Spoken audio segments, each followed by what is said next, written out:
Okay, okay.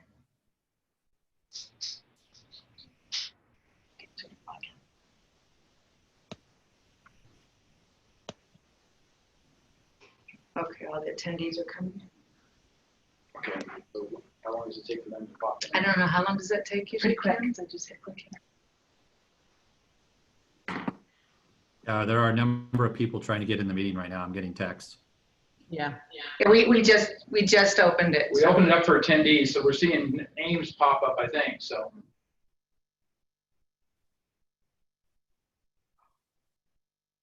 So you can see it. So let's see, that should have all joined now because they were like almost in like a waiting. Okay. Okay. So I want to welcome everybody to our monthly El Dorado Hills Community Council meeting for the month of August. We have a lot of things on our agenda this evening, so hopefully it'll be very communicative in terms of things that are happening in the El Dorado County spectrum and particularly in El Dorado Hills. So with that, I'd like members of our leadership team to please do an announcement basically of what your role is. Let's start with John Vania. Are you on? Okay, he hasn't made it. So Richard Ross. Oh, unmute yourself. You have to unmute yourself, Richard.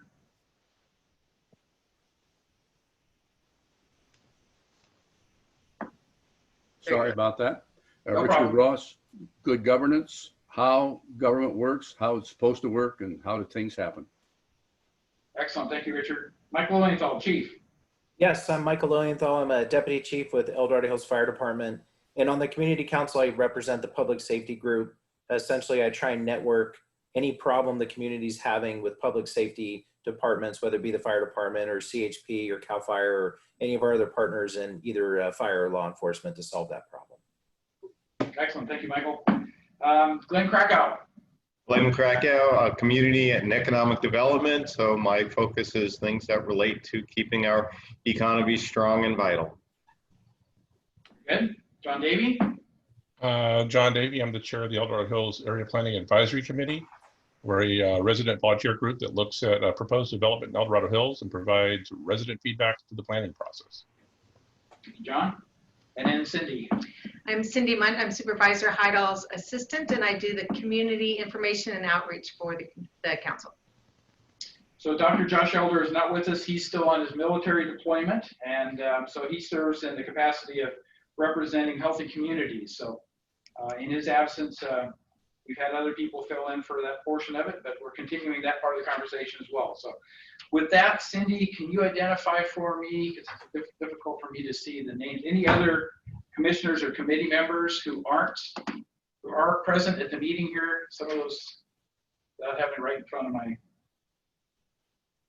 laptop format, I can't see as many. Do you see anybody there? It's a commissioner or committee member? I'm looking.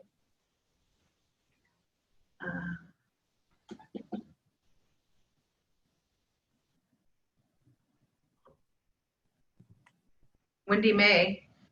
Wendy May, can you, we'll try to open the mic, but would you like to introduce yourself, what your role is? I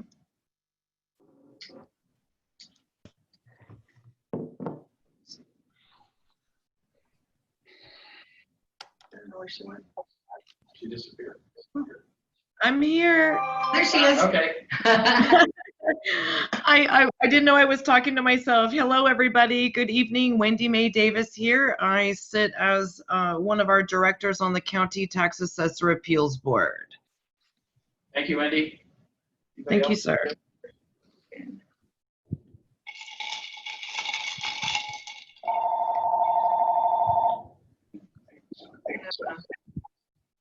Okay, I think we've spent Oh, enough. there's Tita.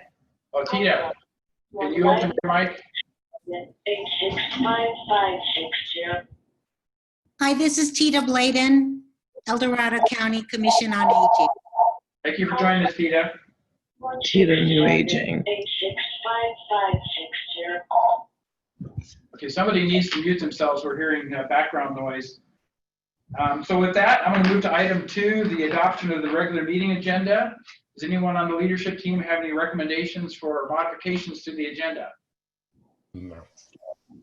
Okay, seeing none, we're going to accept the agenda as submitted.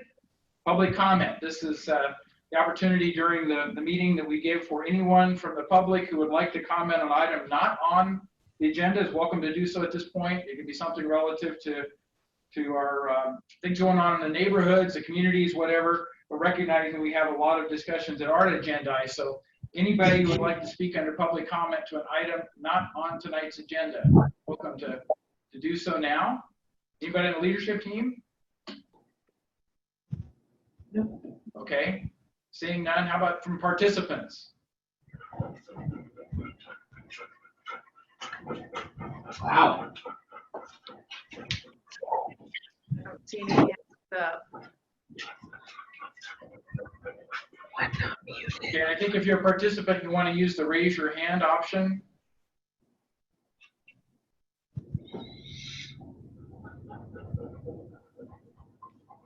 Okay, still not seeing any? No. Okay, so seeing none, we'll move on to item 4. And it's my pleasure this evening to introduce Dr. Ed Manansala, who's our El Dorado County Superintendent of Schools, obviously part of the El Dorado County Office of Education. And I asked Ed to come and be present this evening to share with us the latest in the activities going on with the school districts and their decisions, particularly in El Dorado Hills, the school districts that are affected in terms of opening dates. I know several of them have talked about opening with distance learning to start with for a certain period of time, and then looking at the options. And so kind of as a general lead-in, there's a lot of things very dynamic at this point in time.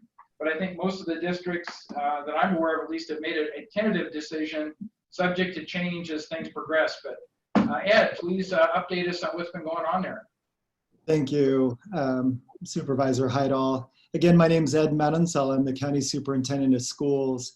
Real quick, Supervisor Heidel, ideally, what is the window of time that you would like me to go in terms of the presentation? Say 20 minutes, 15, 20 minutes, something like that. You can go a little bit longer, Mike, but that's a nominal. Okay. So first of all, I just want to acknowledge Mike Lilienthal's background of the firemen and the fire. I have to say at moments I've felt that way in these last couple weeks. But I'm kidding around, appreciate you, Mike Lilienthal, and all the work that you're doing in the community, especially the manner in which you addressed the fire on Saturday evening. It's just really appreciate the manner in which you protect our community. So thank you for your leadership and your service. So again, I want to go ahead and share my screen. And if Supervisor Heidel, would you give me the thumbs up if you can see my screen? We're seeing a white image right now. There's nothing that's populating it yet. Okay. It's a white background. There we go.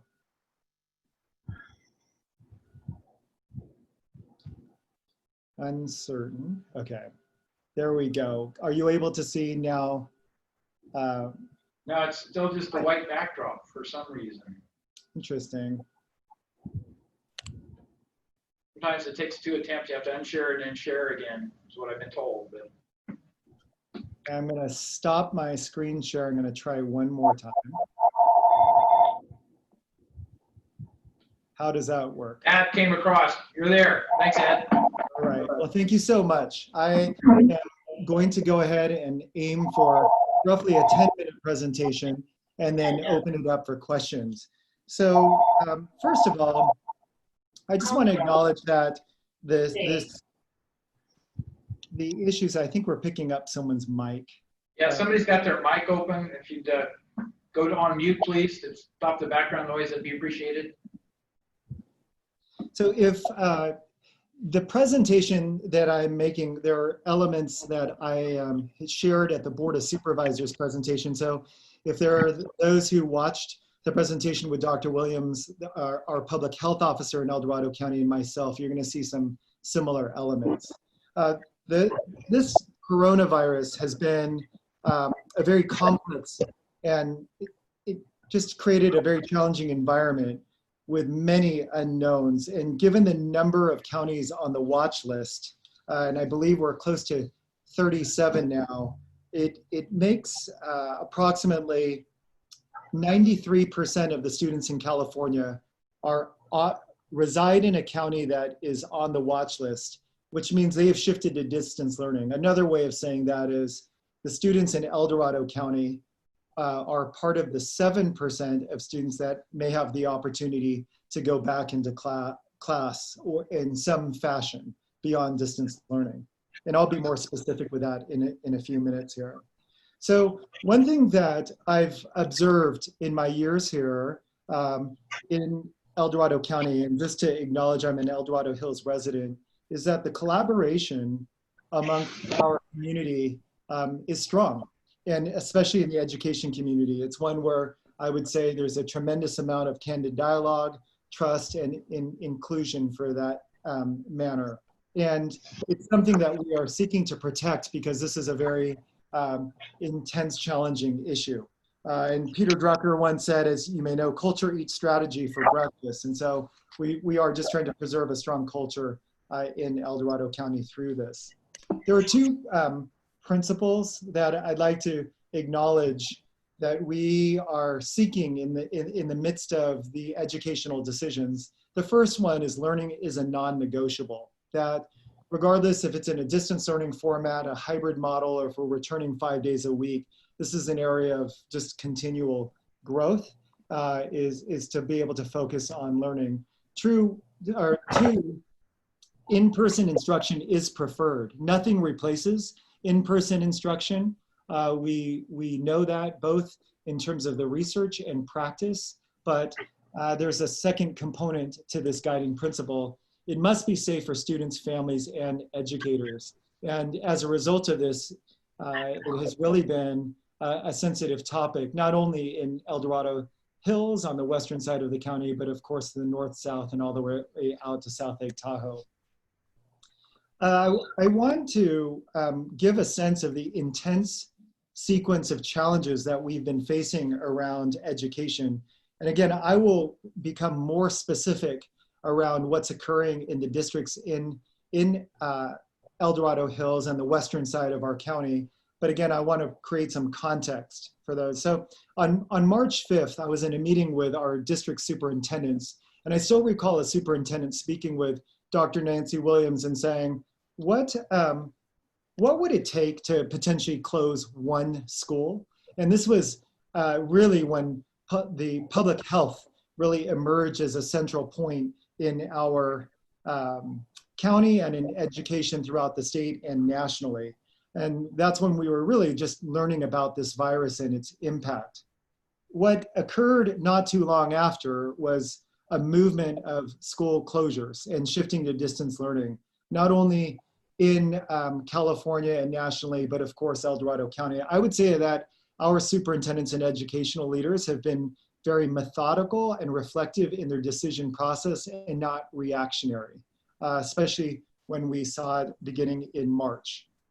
From an equity issue, we started to see issues around distance learning. There is a digital divide in our county. There are those who, students and families that did not have access to computer devices, and those who had either slow Wi-Fi or no Wi-Fi at all. And I have data to support that in terms of where we are.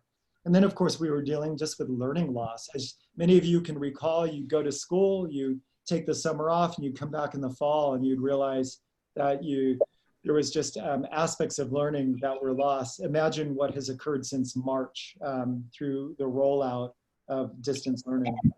Fiscal challenges started to occur throughout the state and impacting our county and of course education, with a projected $54.3 billion deficit. In a time where expenses were being raised around education, it was a time that there was a threat of revenue cuts.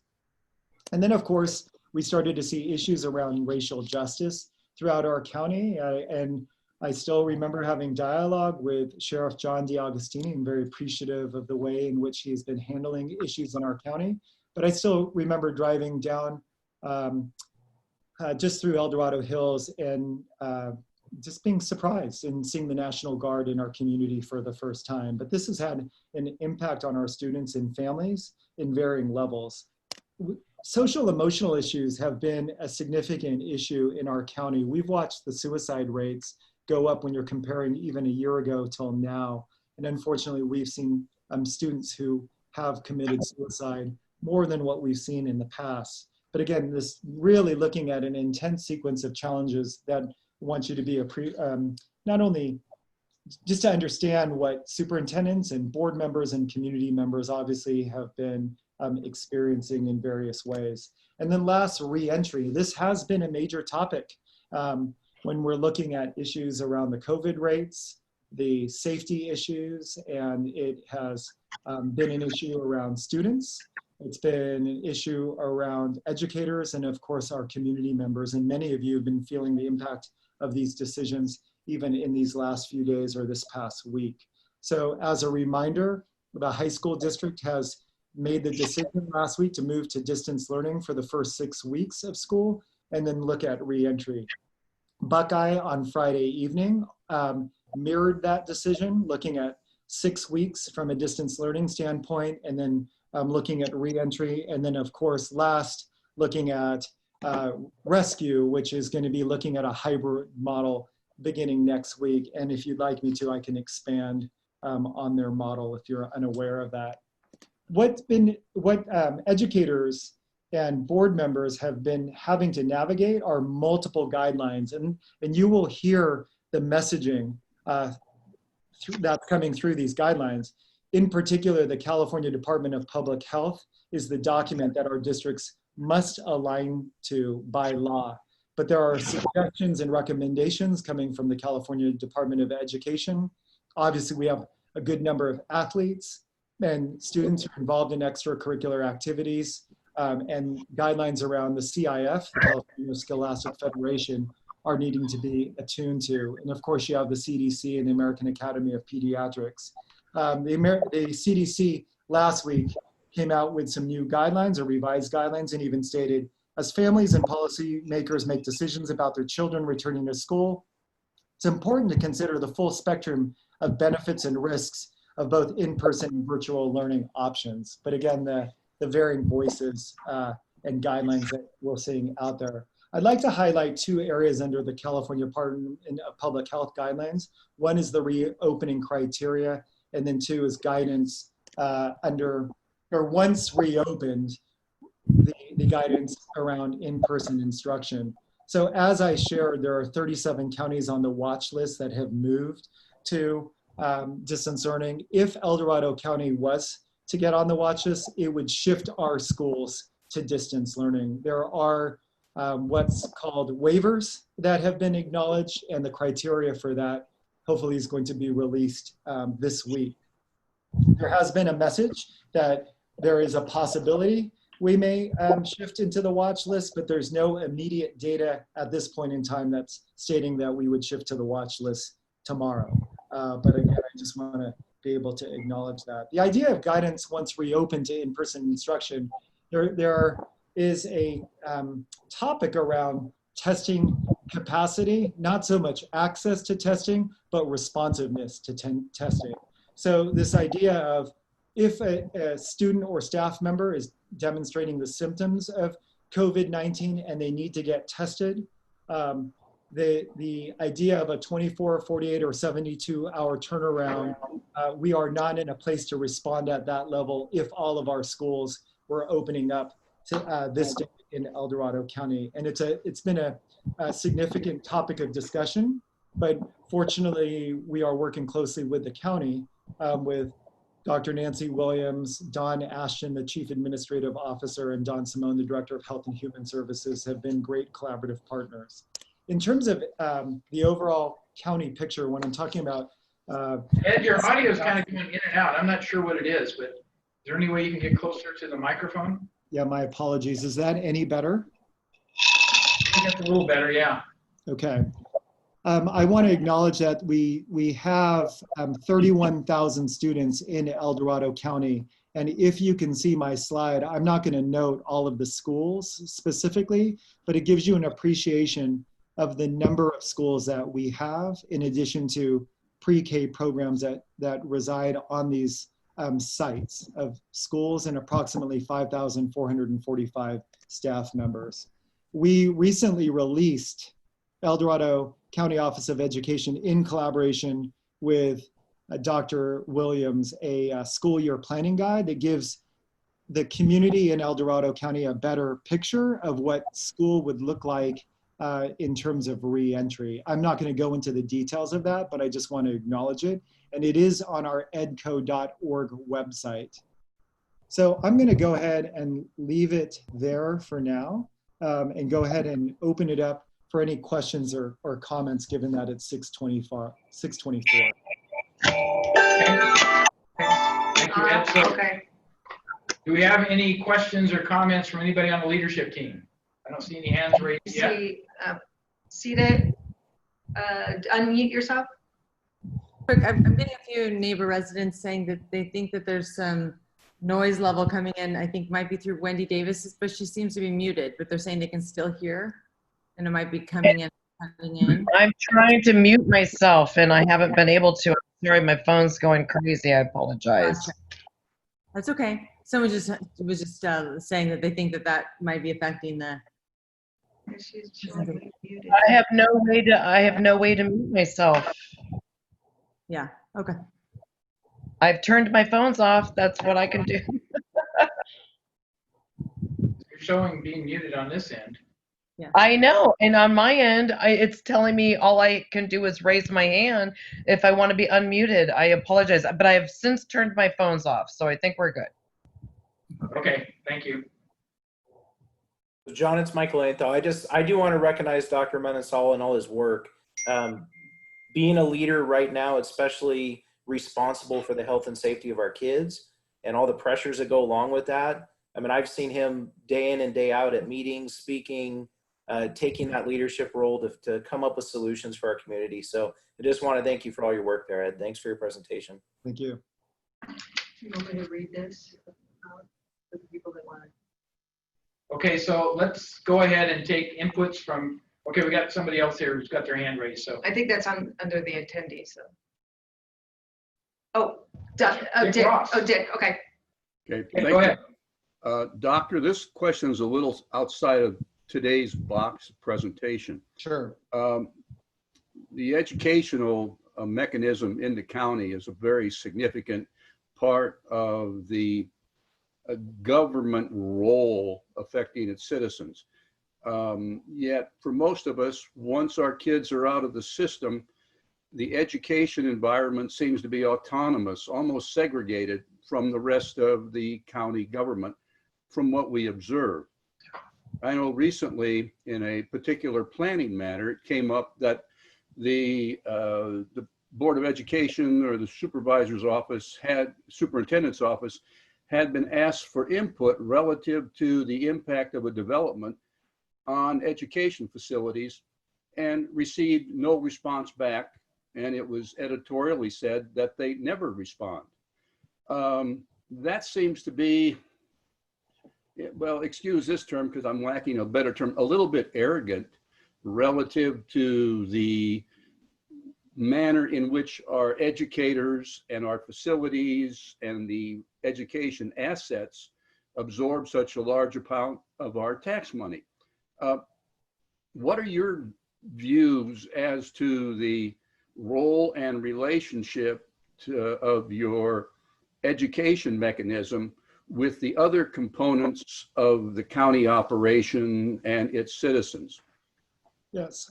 So that's a good. I'm not sure about what letter that you're speaking to, but in terms of the issues of development, there are three districts in particular that have been impacted by on the El Dorado Hills side, and that's with Buckeye and the high school district and Rescue.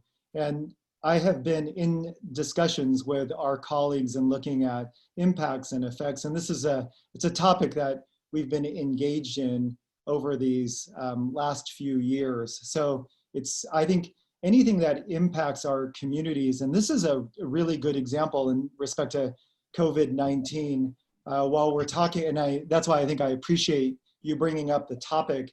I think that any issue that has a indirect or direct impact on our children and families in relationship to schools is important to address. In this case, like with COVID-19, we are working more closely with public health, with the county. We recognize even participating on the business chamber board, we know that employment is impacted by school decisions. Childcare is an issue. I mean, it's an issue that is very symbolic that we are not a system that seeks to remain in one narrow lane around instruction and learning. So if it's around development issues that you're describing or issues of public health crises, I have been engaged in those discussions with my colleagues, and we can have a follow-up discussion in respect to whatever letter or dialogue that you may have been referencing historically that I'm uncertain of, actually. I believe you're. I draw upon my experience with attending our local area planning advisory committee, who reviews various development projects. And that's where I learned of the absence of a response. And I'm not sure what you say you participate in discussion with your colleagues, if those are educational colleagues or those are colleagues across the broad spectrum of the county community. Okay.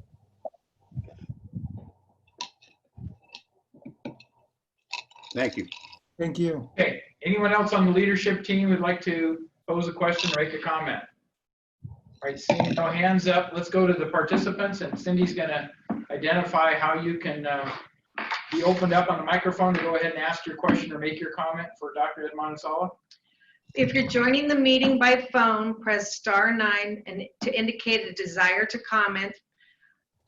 And I will call you by the last 3 digits of your phone number when it is your turn to speak. If you're joining by Zoom, press the raise hand button. Please voluntarily state your name for the record. So first one we have, I see is Kim. A second. Hi, can you hear me now? Yes, you're a little bit faint. Okay, So sorry, I'm not close very to the tech speaker. savvy. So, hi, I wanted to speak to the physician, and I have lived in El Dorado Hills since 1978, so I've been here for a while. I'm also a registered nurse.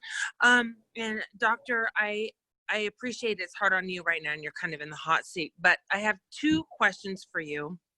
Number 1 is, so you're going to reevaluate in 6 weeks.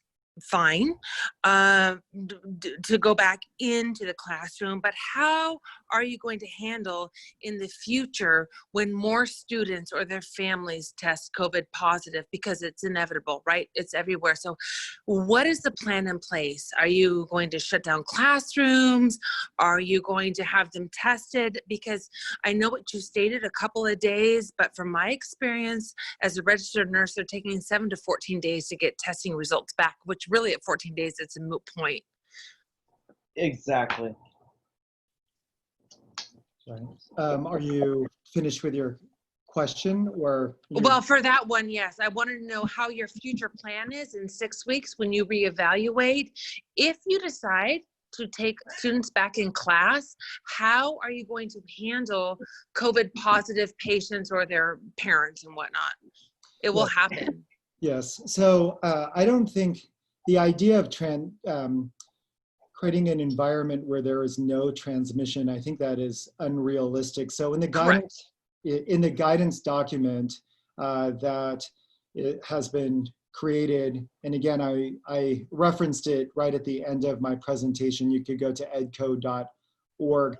We've taken there is a page in that document that speaks to the protocols for students and or staff members who may possess the symptoms of COVID-19 or are actually infected. And so that's when you begin to see students and or staff members who may be quarantined for a period of time.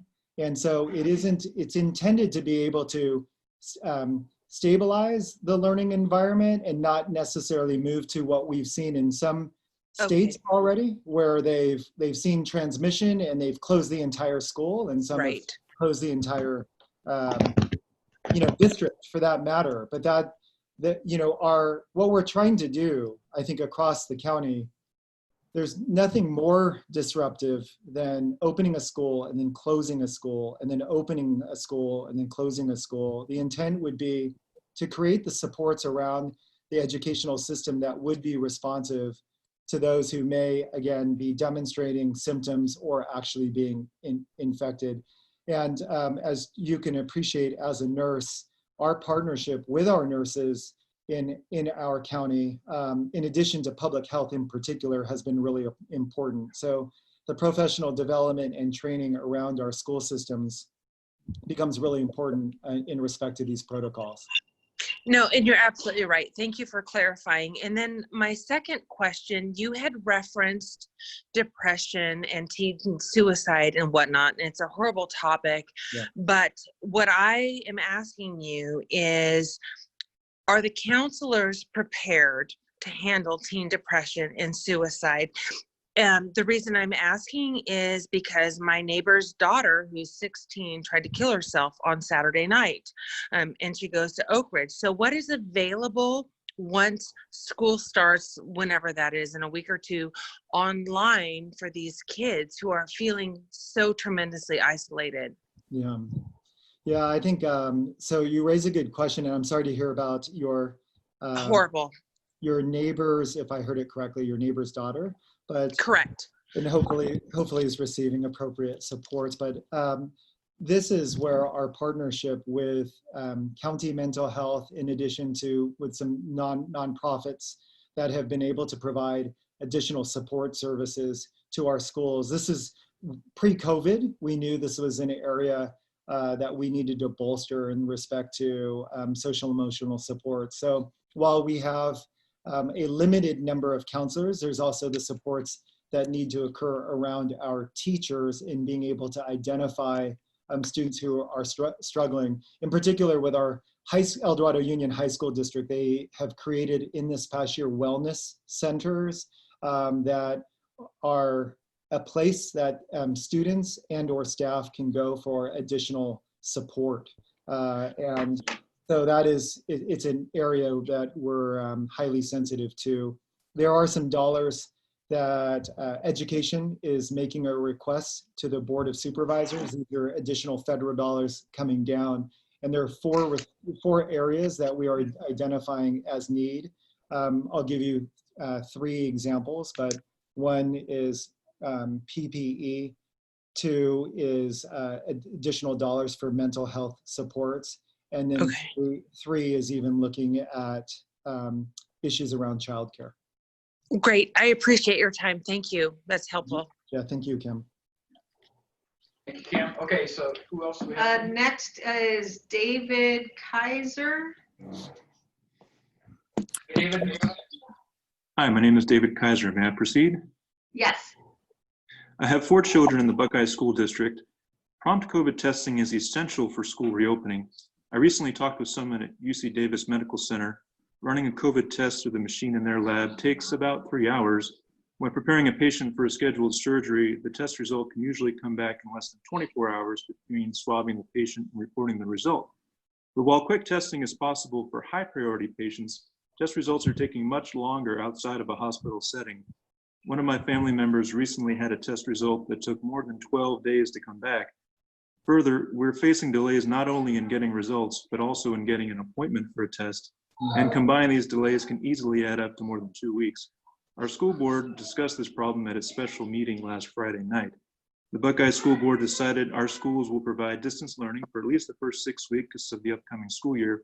And a key reason is that COVID test results are taking so long. I agree with the board's decision. School reopening is excessively risky if test results are taking 2 weeks to get. Our planned safety measures, such as isolating symptomatic people, testing their contacts, and routinely testing all staff to detect asymptomatic cases, will be impractical and ineffective unless test results can be obtained within days rather than weeks. To facilitate reopening, our district is seeking testing capacity that can provide results within 48 hours. I urge El Dorado County and EDCO to continue to develop this necessary testing capacity for our schools. This is essential not only for the safety of our students and our school staff, but also for the health of our community and the recovery of our economy. That's all. Thank you for your efforts. Thank you, David. Who do we have next? Next is Rayona Sharpnut. Welcome, Rayona. Thank you. Can you hear me now? Yes. Great.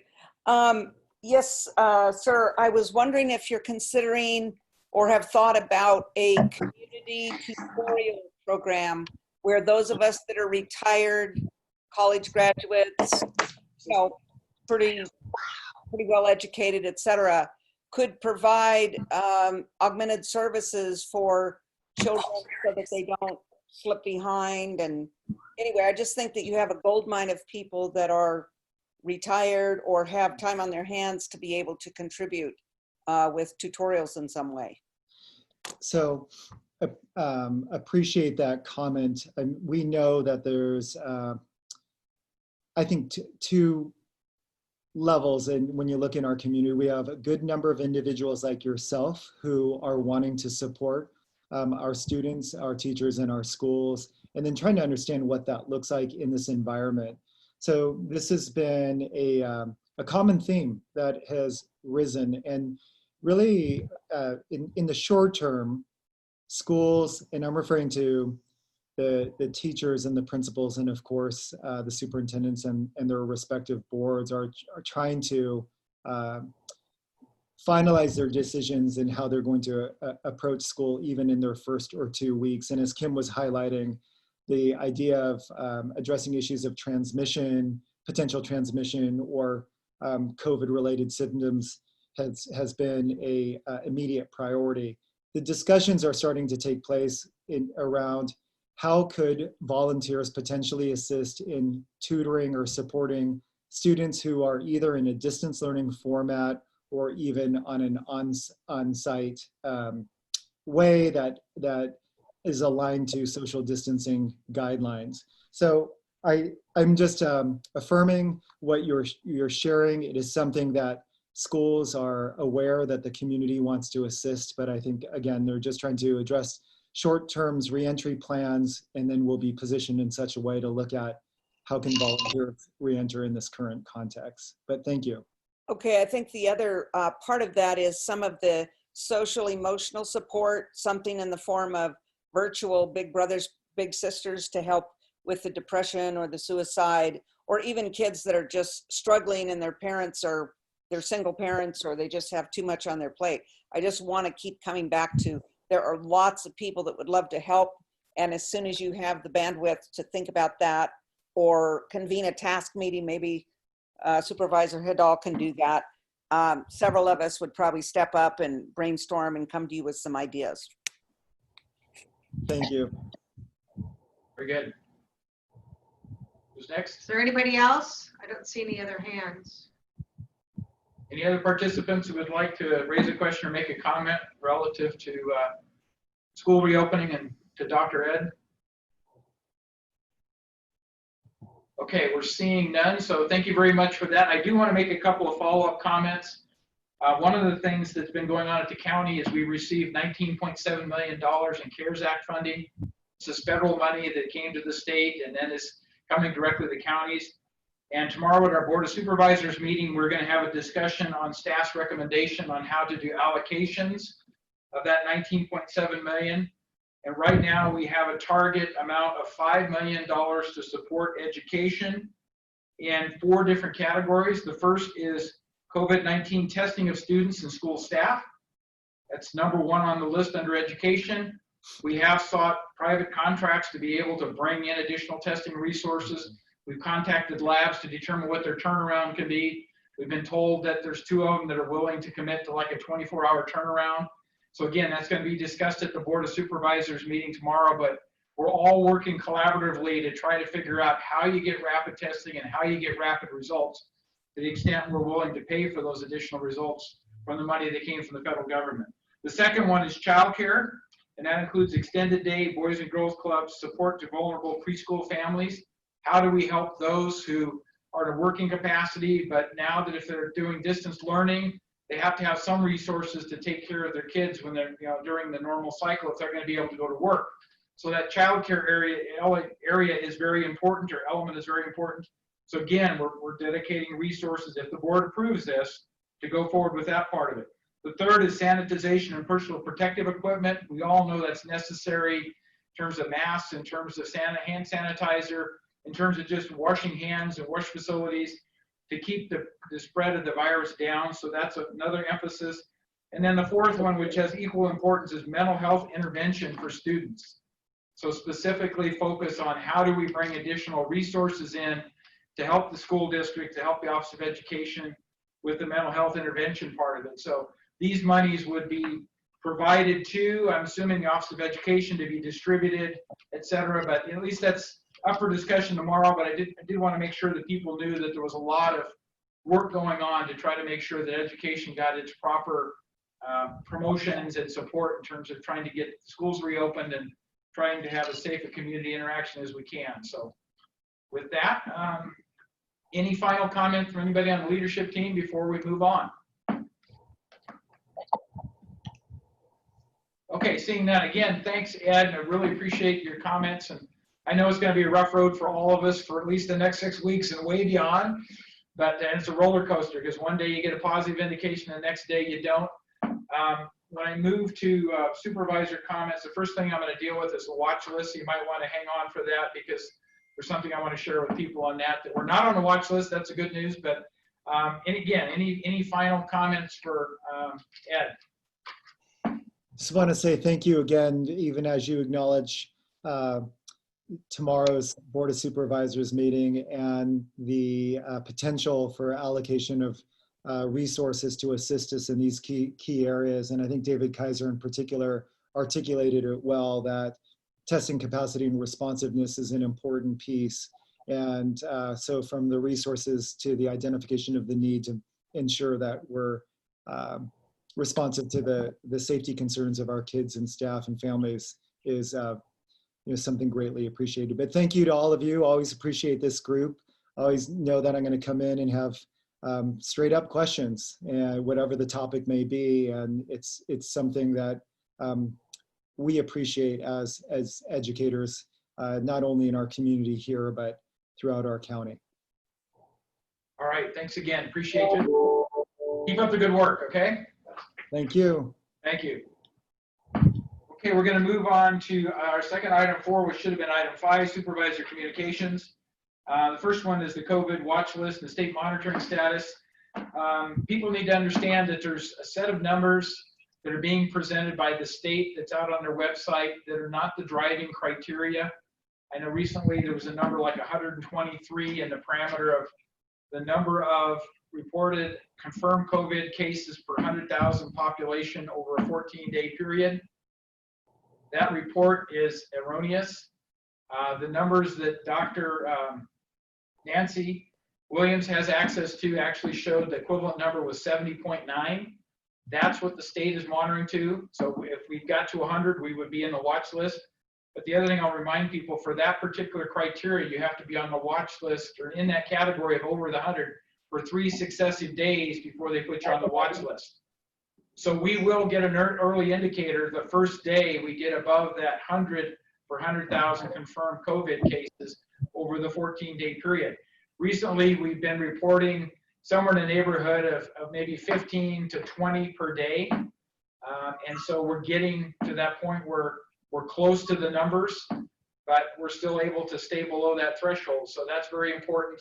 And again, as soon as we know that we've met that threshold, we have 3 days to try to come back off of it, hopefully, and then we'll be able to avoid the watch list criteria if we're able to do that. If not, then we'll be placed on the watch list like a lot of other counties, but we do have the exceptions thing that we could submit appeals to try to get certain things redone, but I don't think education is one of those. It's just too sensitive, and there's too many people affected by it. The public health of everybody between the students and the teachers and all the administrators and stuff is just way too important to take risks there. So I don't think anybody's advocating that.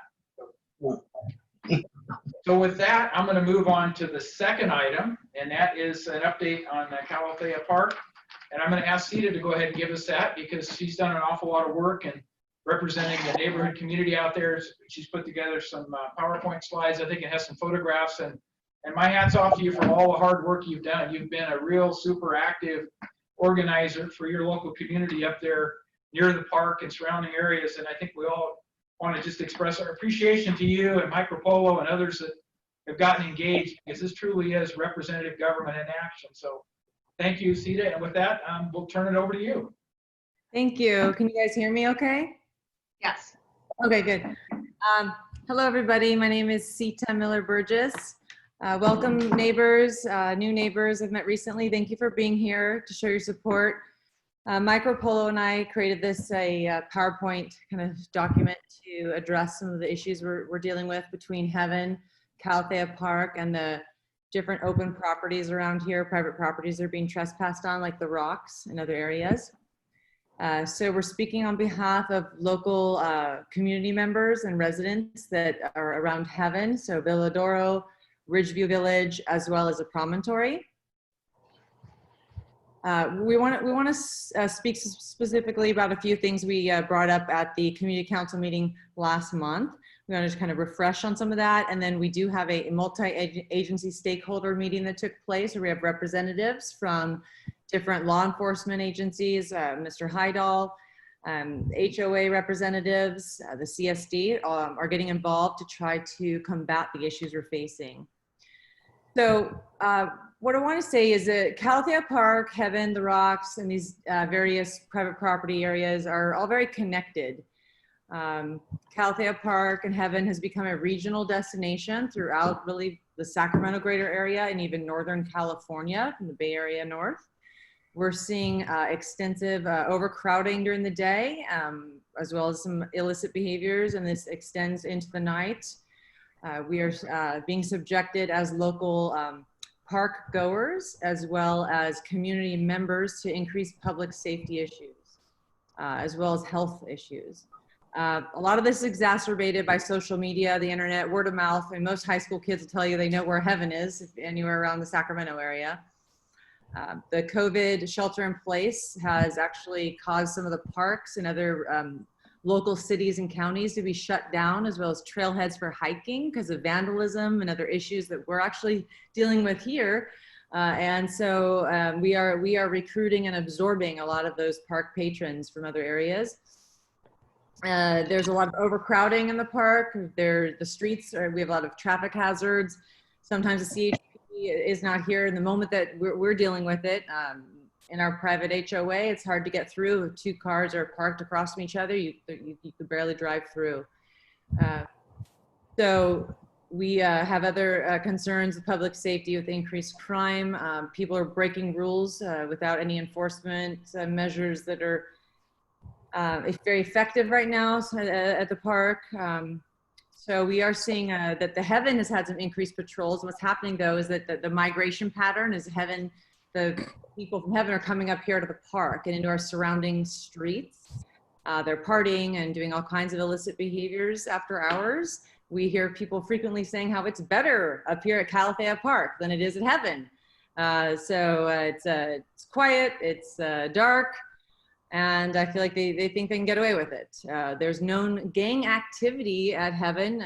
Pretty much everyone's aware of that. There's a higher risk of violence now, fire risk with drug use, smoking, drug dealing. And we're seeing daily trespassing and migration patterns. So from Heaven, they're coming up here and then they're going into private properties. It's making everyone pretty uncomfortable. This park is nestled in a very private, quiet community. You have it's abutting an HOA. It's a private street and a very quiet neighborhood called Ridgeview Village. And the intent of this park initially was not to see hundreds of people at a time, overextending into loitering into the streets. And now we are, unfortunately, at that place. So let me keep moving here. All right. As the next slide, we're talking about the neighboring communities. So some of the things that have been going on and what we're looking for is really a partnership and collaborative effort with the CSD to modify, update some of their rules and engage the local neighborhood, because we're the ones very directly impacted with what's going on at the park. So we've been seeing a lot of unauthorized adult sport activity from people, whether they're in town or out of town, but it's verified people are from out of town playing large organized games. They've taken the entire park. Families and children are being pushed to the side. They're unable to enjoy the park as they normally would. The children's play area is getting overrun with older kids, young adults, who are smoking and vaping at will. There's skateboarders in the park now. There's bicyclists and motorcycles running through the lawn. It's a very almost dangerous now situation as people are trying to walk their dogs and they're getting, colliding with bicycles. The drones are an issue with the security. People are feeling threatened there as well. This year we're getting a lot of hammocks, and the hammocks are being put up right against, they're coming in from the outside, they bring them in, they strap them up to the trees and irritate our local dogs that want to protect their house. They're right up against the fence and they stay there for hours.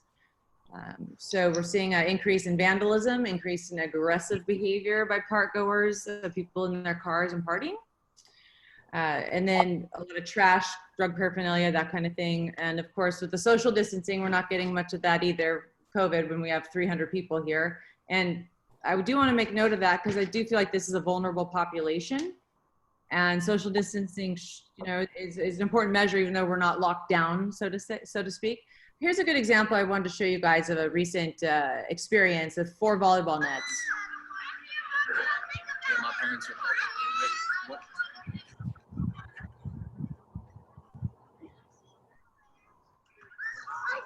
This is a sunset.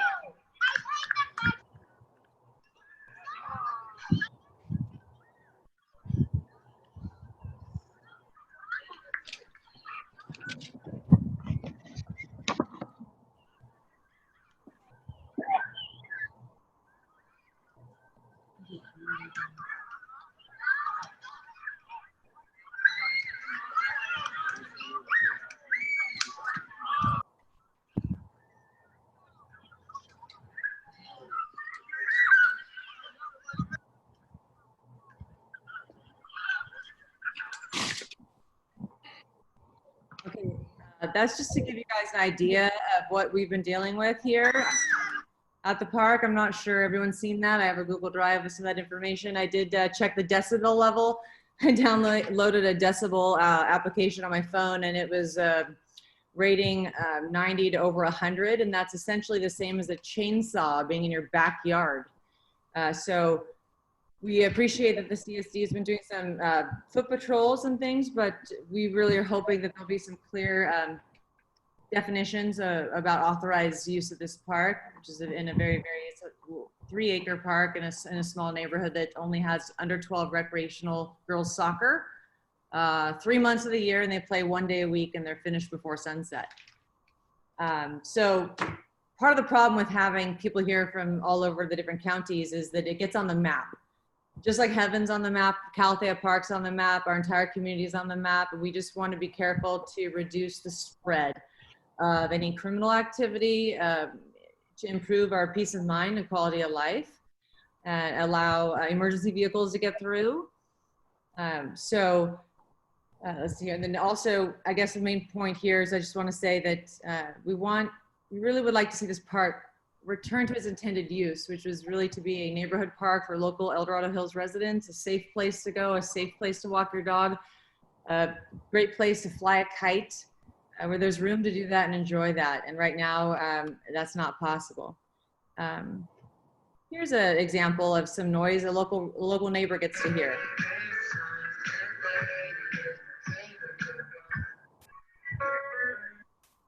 They're just setting up their volleyball for the night. So again, with increased crowds, just like any good place that gets overrun, you're going to have traffic issues. We're having drug use. We're having increased incidents of door knocking. I have a lot of neighbors reaching out to me at night, 10 p.m. and beyond. The door is getting knocked on, and they're afraid. Obviously, they're not going to answer their door. They're frightened. They have home alarm systems. There's casing of homes. It's being witnessed and caught on home surveillance footage. That's going on outside the gates. It's going on the promontory. Now, security is here. Some CSD has provided security. They've had to be here as often as 7 days a week. When they people from the park, the people from the park are now going onto the streets and they're loitering and they're hanging out and they're partying in their cars, blaring their music, taking pictures of houses.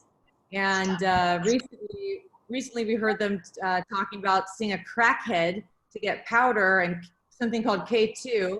And this is stuff that's happening many, many nights a week. And if we try to shoo them away, we get yelled at, shine lights on, things like that. It's quite scary for us. Bicycles are going through the park. This is a pretty common thing. We are now on the radar online for enjoying the neighborhood trails of private property. On the right, you can see people are going down that trespassing from the park, and they go down that property. It's called the Rocks. Recently, someone flew over their handlebars last month, had a cervical or a spinal cord injury, and had to be helicoptered out of here. So we have motorcycles, motorized scooters, bicycles, and there's really not much enforcement measures that can happen. Marco Polo go into that. Private theft, many people try to protect their property with these motion alarms, and I found them disabled and in the park. Right here, you can see the picture. Here's some more trespassing into the private properties nearby, multiple times a day.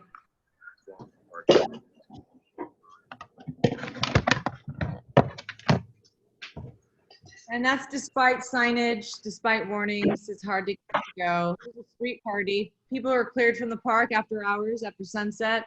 This is what we get to do here.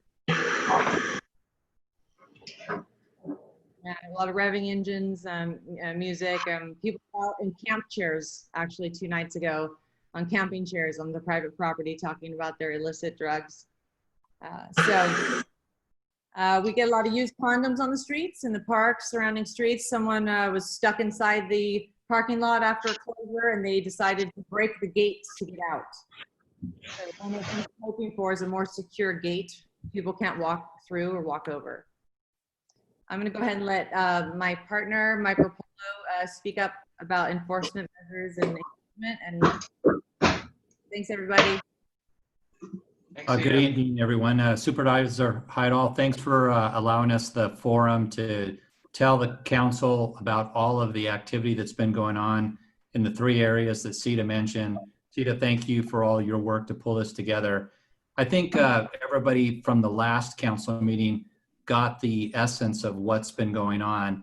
So I really want to kind of move forward and talk about, some of the steps that have been taken, which have actually been pretty extensive in the last 4 weeks, to really build a coalition of effort between our public agencies, the CSD, the HOAs, and the community. So as much as there's been a lot of effort that's taken place and there is progress being made, there is still a significant amount of work to be done. And as you could see from the videos and pictures that Sita showed, which is really only a small snapshot of what we deal with every night, and now into the day, it has really changed the essence of our community.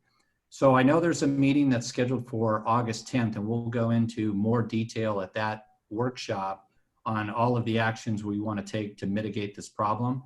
So I want to acknowledge there has been a fair amount of activity by the CSD. They've contracted with security. There are some issues with the efficiency of that security. There's some temporary signs that have gone up to prohibit drones and amplified music. We made a recommendation for sprinklers to come on at sunset to try to encourage people to leave at the time that it is posted, which is sunset closure is for all the El Dorado Hills parks. And then now there's signs up for video surveillance. So these are some of the things that have happened since the last meeting. Can you move the slide forward? So one of the things that's been uncovered thanks to the work of Sita is we've looked at the CSD policies, rules, and regulations in regards to zero tolerance policy. And there is a fair amount of inconsistency, I would say, between the policy and what has been actual enforcement effort. And then the message that I'd like to send tonight with our law enforcement partners is that we really have to amp up the cite, arrest, and tow provisions that were afforded through the appropriate posting and policies that actually still need a fair amount of work, but are a work in progress. And without enforcement, we're probably not going to make a dent in this problem. There's a significant amount of inconsistencies on how the park gets closed at night. This is mostly due to just the way the local contract security reacts and their authority to enforce the rules. And what happens is folks loiter in the park after hours, then they move to the surrounding streets, and then we have another problem after the park's closed. And it continues on, and the party just moves, and it's moving on into the promontory within the gates. It's moving down Powers, it's moving down Gillette, it's moving down Ridgeview, it's moving down Moss Ridge, and it's an ongoing issue that typically happens most all nights. The problem that I've seen now is that historically, I've lived where I live for 16 years. You could always talk to someone and say, hey, would you mind turning your music down? Or hey, the park closes at sunset. And it was always a non-belligerent response, and normally people were accommodating. Now you get people that want to challenge you to a fight. They're swearing at you. They're antagonistic. There is a completely different tenor of the people that are coming into our parks than there has been historically. And that has created a safety issue. Next slide. So this is just a Gantt chart to show you basically the growth of El Dorado Hills and when the policies were written by the CSD, which were back in 1996. And since that time, we've tripled, well, we've probably quadrupled in terms of population. And we've changed the profile of our parks from large acreage parks to small neighborhood parks. And the policies that have been put forth in past practice have been wide-ranging to cover all parks. And the fact of the matter is we have diversity within our park system where certain parks need specific rules. And so we want to work with the CSD to make some amendments to the rules and to change the enforcement provisions so that we can start to deal with this problem. Next slide. So this was mentioned earlier. I don't think any of us a year ago, if you said, would the National Guard ever have to be deployed in El Dorado Hills, California, we would all said, no way, a 1 in a million, that's a crazy notion, it will never happen. And it happened. The only reason we're showing you the slide is to say that I would have never thought that the problems that we're having at Heaven, the Rocks, and Calathea Park would have ever gotten to the size and magnitude that they are today, but they have. And now we're dealing with a significant issue, and we're asking for our community partners to all come together along with the neighbors to solve the issue. And it's a byproduct of our social climate, which has been mentioned earlier. But what I must say, and I think I have to really emphasize to folks, is that the current CSD management, policies, and actions are not aligned with neighborhood concerns and the board of directors' stated intent for park safety. We need to get more congruence between policy and action in order for this problem to ultimately get overcome. In addition to that, we got to get alignment to the penal code, the California Vehicle Code, and county ordinances so that the policy and rules that are posted are enforceable so that we give the Sheriff's Department and the CHP the ability to deal with problems. We've had numerous instances in the last 3 or 4 weeks where the Sheriff's Department has responded, and it's not clear what enforcement actions that they may take based on the individual violations.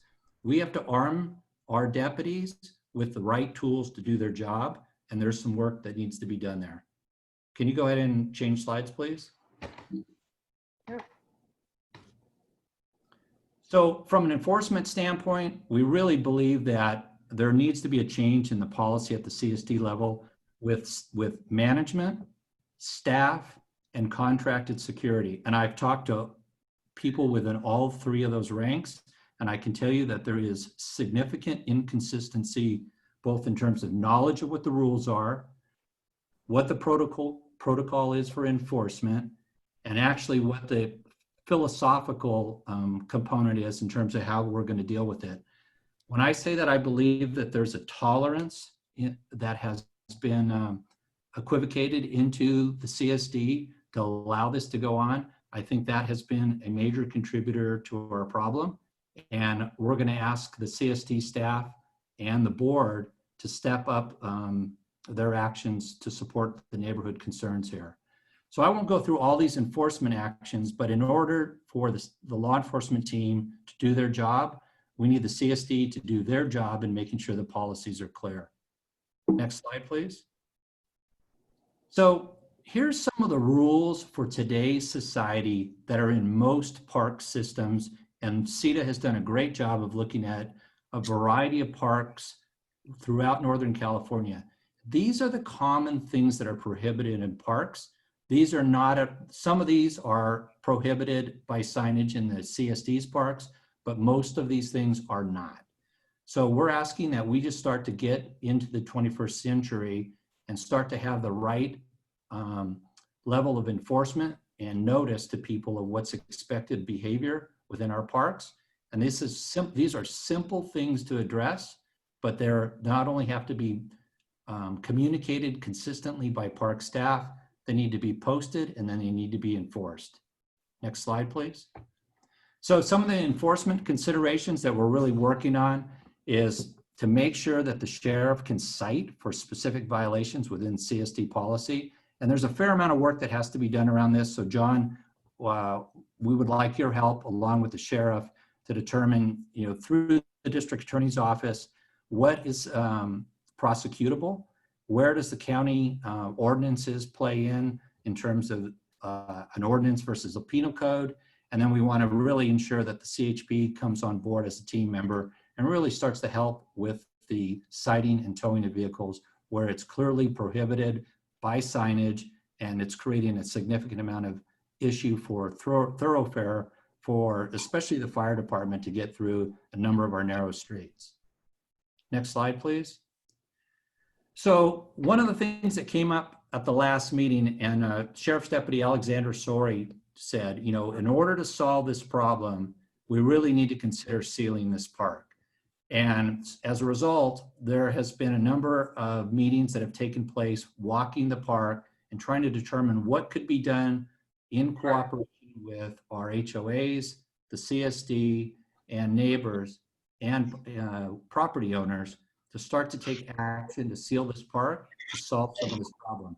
I'm not going to go through these in detail, but all of these items have been identified and there's a plan in place to address, is it feasible? What's the cost? Will it solve the problem? Who will take responsibility? Who owns solving the problem? How long is it going to take to be corrected? So we will be in a position to talk about all of these items at the August 10th meeting. Next slide, please. So here's one of the biggest issues. This is, kind of culprit number one. And this is the gate, which is a double gate that closes. It allows complete access to the park after sunset, along with a number of other areas that are penetratable. This particular gate needs to look like the gate that you see down in the lower right. It has to be a gate that closes and seals off the park in order to deal with these issues. So we'll be making that recommendation, and we hope the CSD understands that this is an opportunity to solve this problem and do the right thing. So just to bring this to closure, there is a cooperative effort to solve this broad problem that starts at Heaven, moves to the Rocks, other vacant lots, including the lots off of Juliana, Beatty Court. And what's happening is these moving from one place to the other. And so it's not only moving the problem, but it's creating this transient issue for crime that's putting all of our homes at risk. And by coming in contact with these folks, these are not cooperative individuals. These are folks that are looking for a fight or they're looking for an engagement. And you guys, this is not what our community was meant to be. We have a lot of people that have moved here because the reputation and brand of El Dorado Hills was so strong. And if we don't deal with this now, it will just get exasperated. With that, I'll yield my time, and I thank everybody for their opportunity to present tonight. Thank you, Mike and Sita. So I'm going to limit this, since this is really a report out section, to just comments from affected agencies. So is there anyone from the CSD who would like to make any comments at this point in time? I need Sita's, Oh, sorry. Let me get here. there we go. Okay. So Do you is want Kevin Lowen on, or Alan Priest? I had a meeting with both of them today, the 2x2 meeting with Shiva Frenson representing the county, but because I know they've taken certain actions that may not have been fully communicated, but is there anybody from the CSD on that would like to make a Brittany's on. Brittany is there. Okay. Let me get to, okay, Brittany. Yeah, it's actually Kevin here. Oh. There you go, Kevin. Yeah, incognito here. So yeah, it would have been great to review the presentation in advance. There's a number of areas that I could have helped QC for the group there and for the viewing audience. Not to go into all those. I mean, I have a half dozen or more areas that can be improved upon. For instance, how the board actually reviewed the park policies less than 2 years ago when removing a certain ordinance that used to be listed, the old 1987 ordinance, and kind of put that into place. The CSD has been taking a number of actions. I was coordinating even as early as today with the sheriff deputy in charge of this.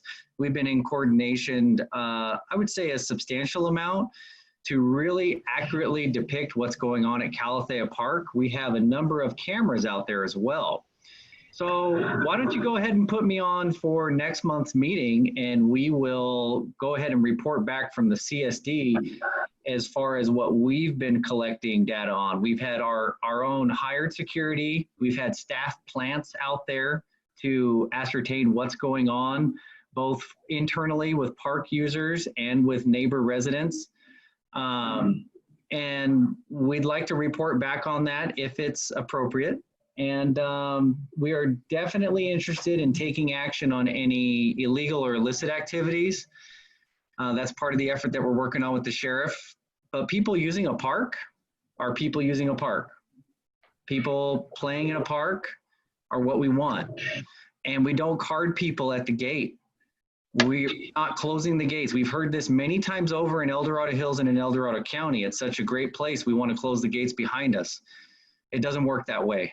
And I may be talking a little too frankly for some people out there, but I'm being very candid and very honest with everyone who is listening.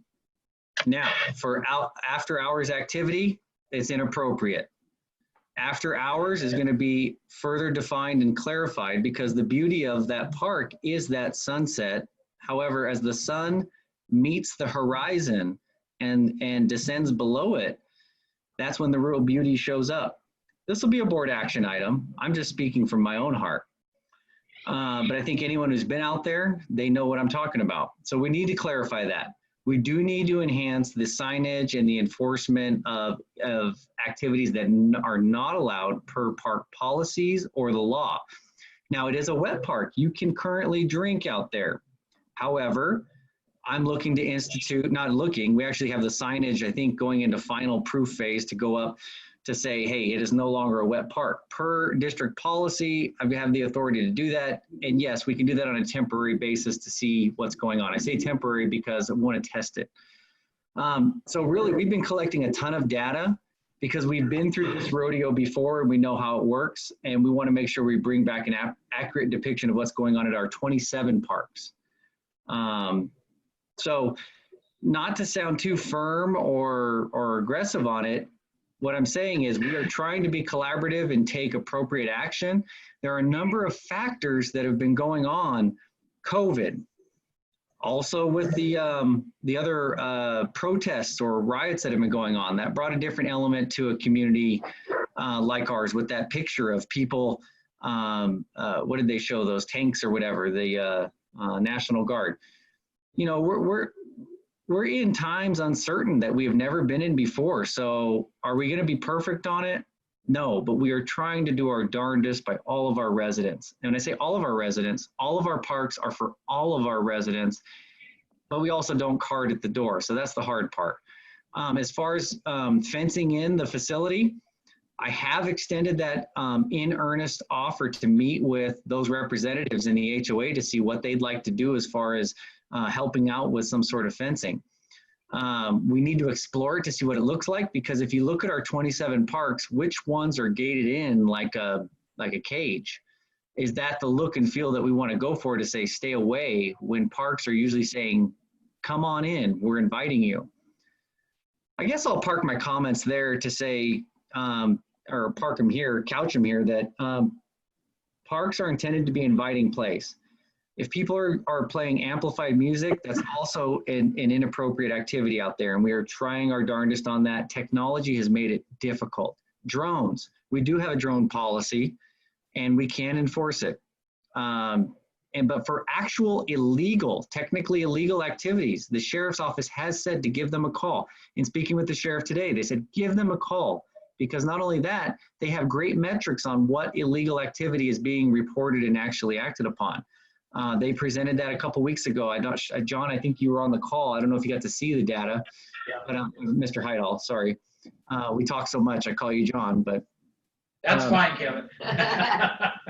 Anyhow, I guess I'll couch it there. We are trying, we're going to do our darndest, and we're looking for a little support and trust on this, and we'll come back with some data if you're willing to have it.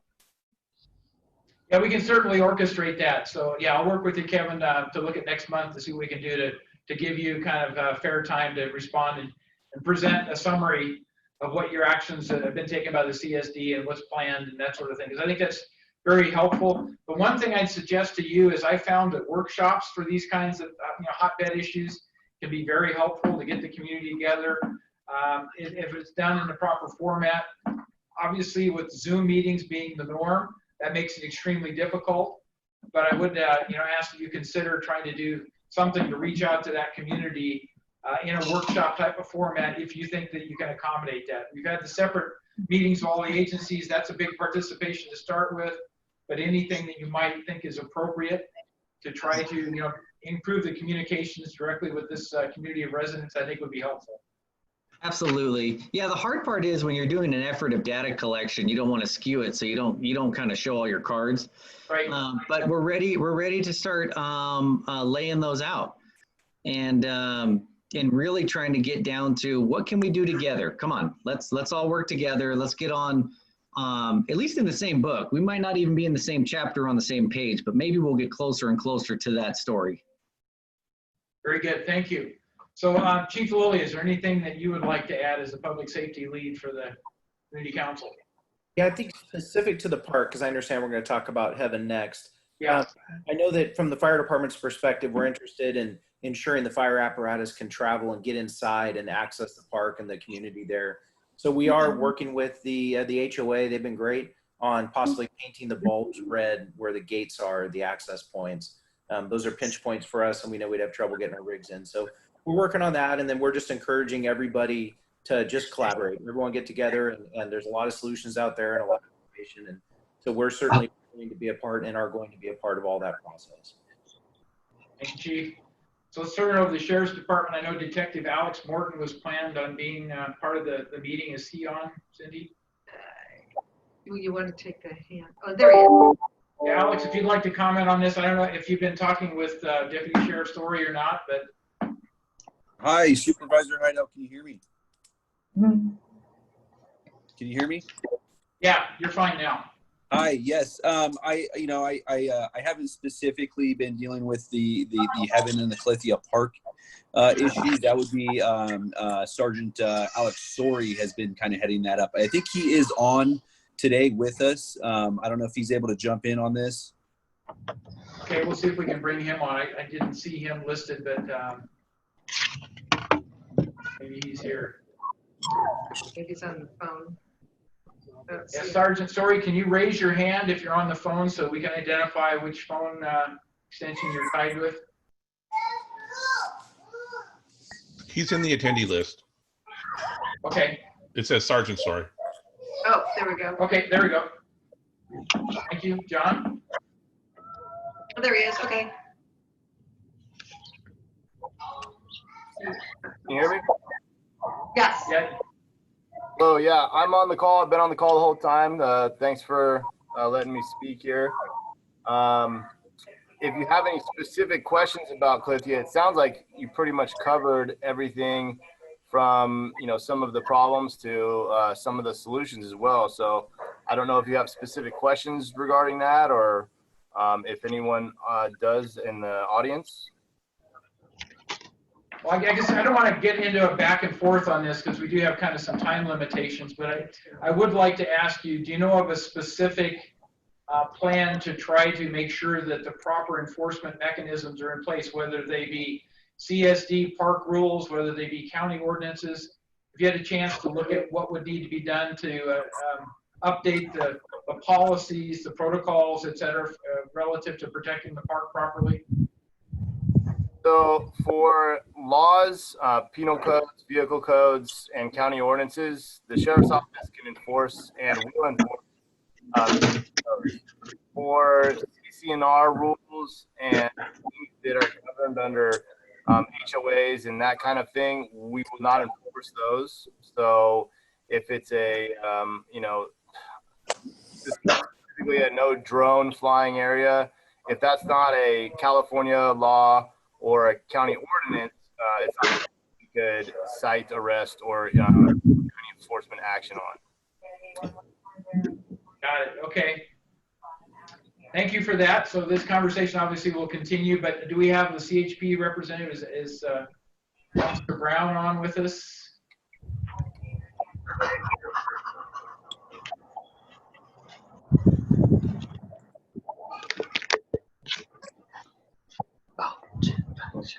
I like this show. I want to record it.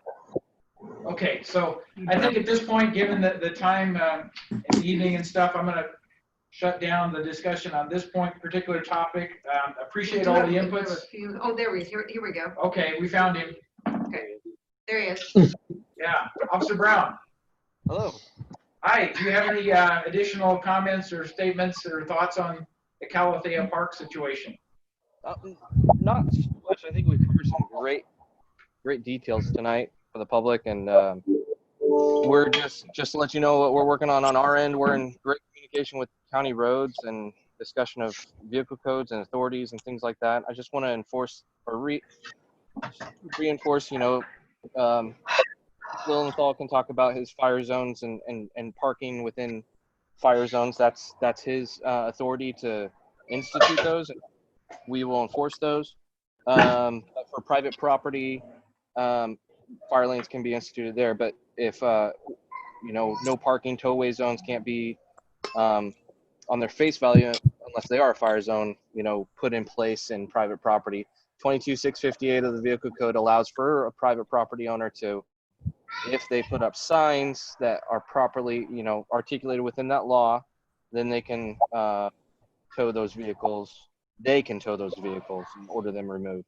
So it's complicated. I know the California Vehicle Code is a big book, but we're working together with it to really address some issues and get some better signage.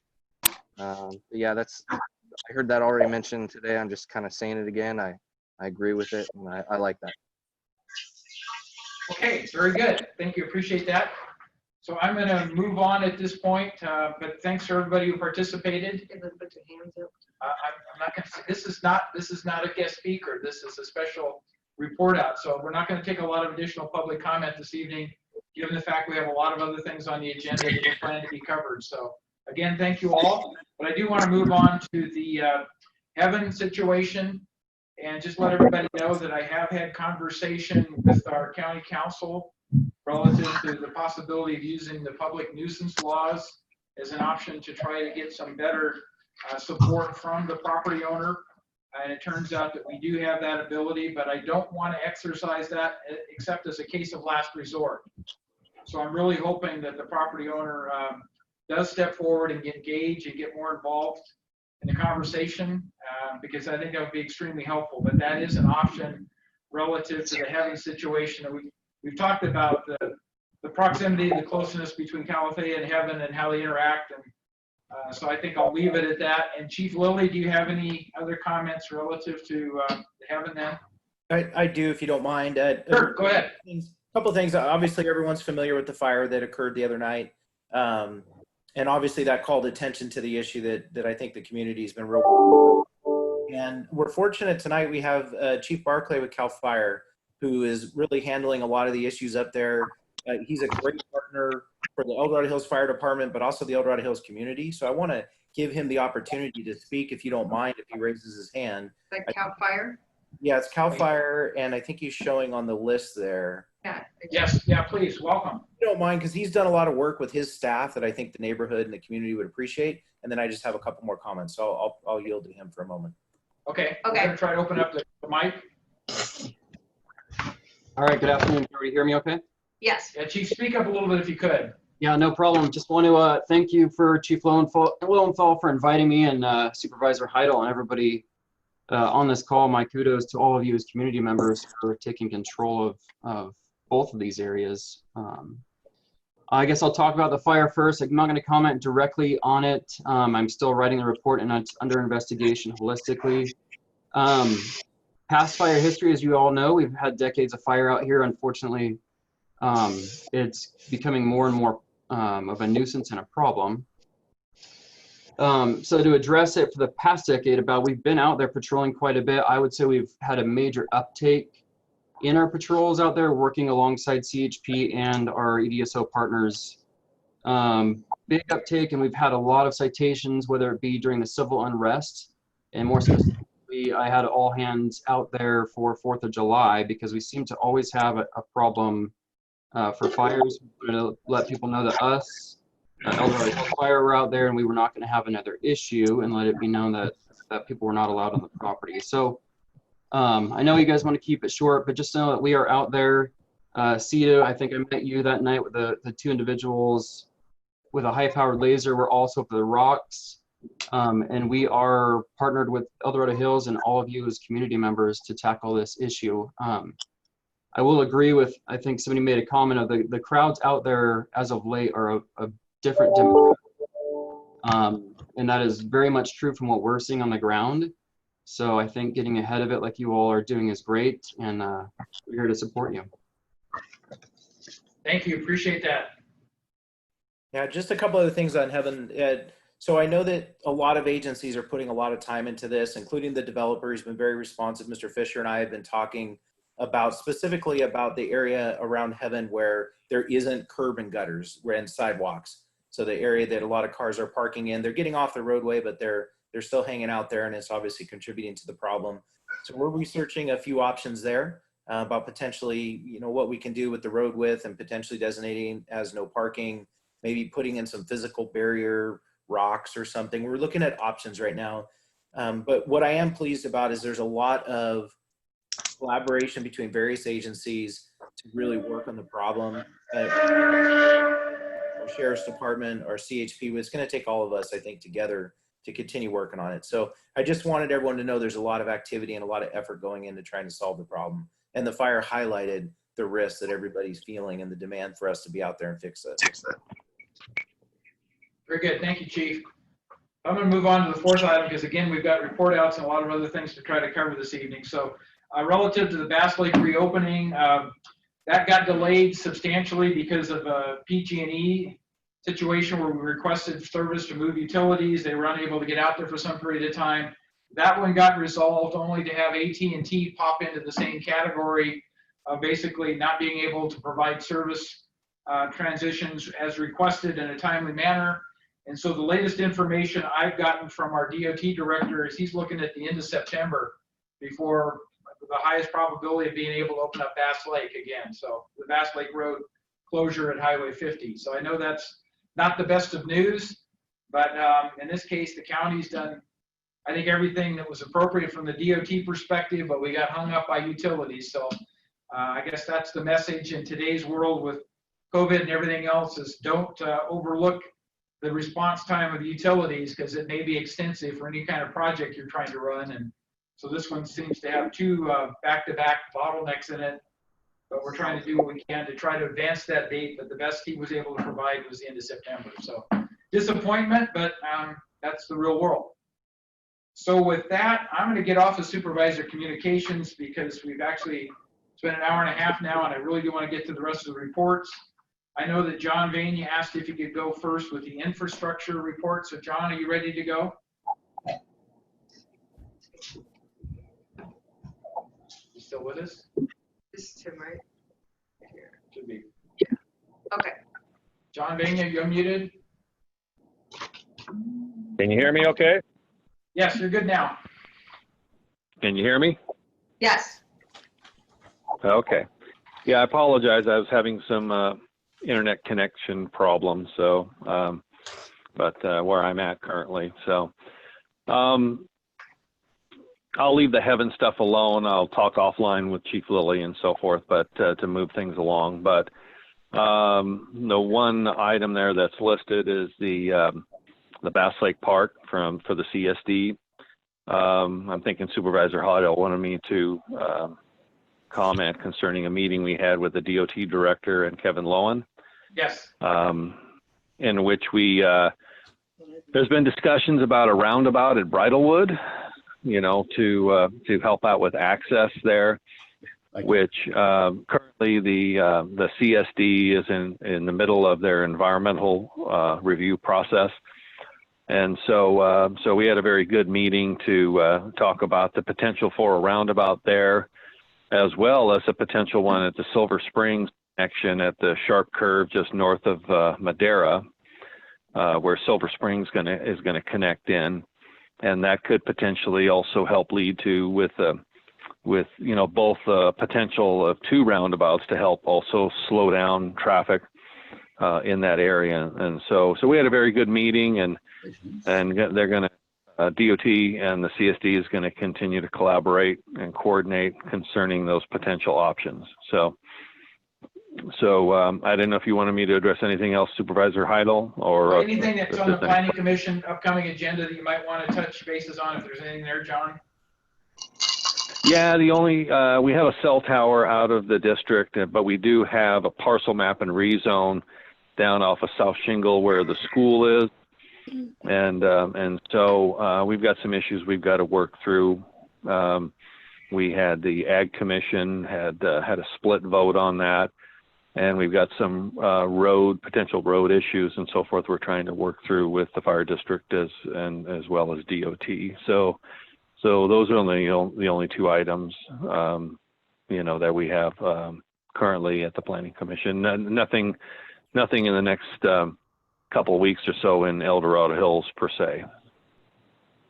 Very good. Thank you, John. So with that, and the only other thing is with Central El Dorado Hills, we're staying engaged on the vehicle miles travel as it relates to that issue, and I guess they're going to be coming to the Board of Supervisors in August, I believe. Is that still the plan, Supervisor Heidel? Well, actually, tomorrow's meeting, we have another update on the VMT stuff, AB 743. Okay, so is that tomorrow? Okay. Discussions tomorrow, yeah. Okay, all right. I've not seen that agenda, so. Okay, I don't know if there's any other questions for me. If not, I've got a family function I'm in the middle of right now, so I was going to kind of sign off. Very good. You're excused. Thank you. All right, thank you much, guys. Appreciate it. So let's go to public safety, and Alex Morton, do you want to give us an update on the recent stats and the Sheriff's Department in El Dorado Hills? Yeah, hi, Supervisor Hideout, can you hear me? Yes, you're fine. Perfect. So for those that don't know me, I'm Alex Morton. I'm a detective with the El Dorado County Sheriff's Office. I'm currently assigned property crimes for El Dorado Hills. So that includes burglaries, thefts, vandalisms, things like that. So I've got some numbers I just wanted to go over with. And these are last month's numbers. The updated ones haven't come out yet. But for July 9th through July 15th, we had a total of 15 cases. For July 16th through July 22nd, we had a total of 6 cases come out. And most of these cases that I'm talking about are going to be including burglaries and thefts. A lot of the burglaries are from vehicle burglaries. We get a number of vehicle burglaries that continues to kind of plague our community. Both window smashes, unlocked vehicles, things being taken out of the vehicles, and things like that. That's basically all that I have at this point. Again, I would just remind the listeners to try to make sure we remove our valuables from our vehicles, and just lock up our vehicles whenever we can. So Alex, one of the things that came up in the previous discussion about Calathea is people casing property and everything, that type of thing. And I assume that should be called directly to the sheriff's department, the non-emergency dispatch, or should it go through 911? When people are checking out your property and you're concerned about, your personal safety and whether somebody's going to come back and try to break in or something. How would you advise people in Calathea area, for instance, on that? I think it would be a situational thing. If it's something that warrants, an emergency response, please call 911. If it's something where, you notice a car driving through the neighborhood that they look like they're casing, you can give our non-emergency number a call.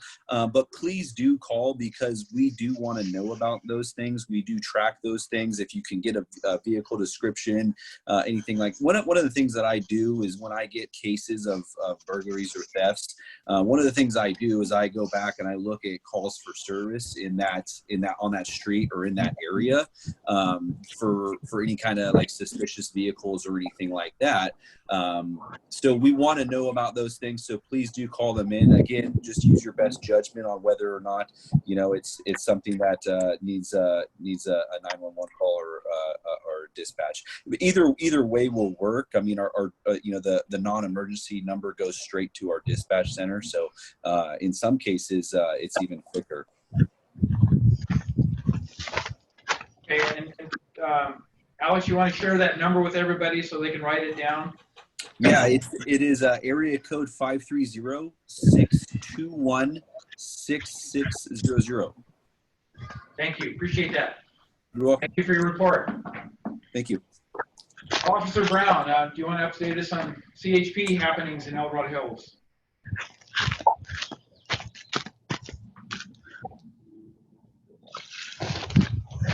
You there, Andrew? Yep. Okay. Hello? Okay, we can hear you now. Okay. I like the detective's finger snapping at the noisy kids. I can relate. Does it really work? It's like training, right? I wish it worked better. But yeah, so on the highway patrolling, things are going pretty well. We went +3 with our bodies on July 1st with transfers coming into our area. So if you see some new faces out there on the road, give them a wave and say hi. And as always, we're handling traffic complaints as they come in. With COVID, people are just around their homes a lot more and just noticing things a lot more than they ever used to. And, during the daytime, they realize, wow, people are really speeding on the street. Let me call it in. And I appreciate that. It helps us focus our enforcement to the needs of the community. And I really do appreciate it. So calling our area office, discussing those chronic issues with me is great.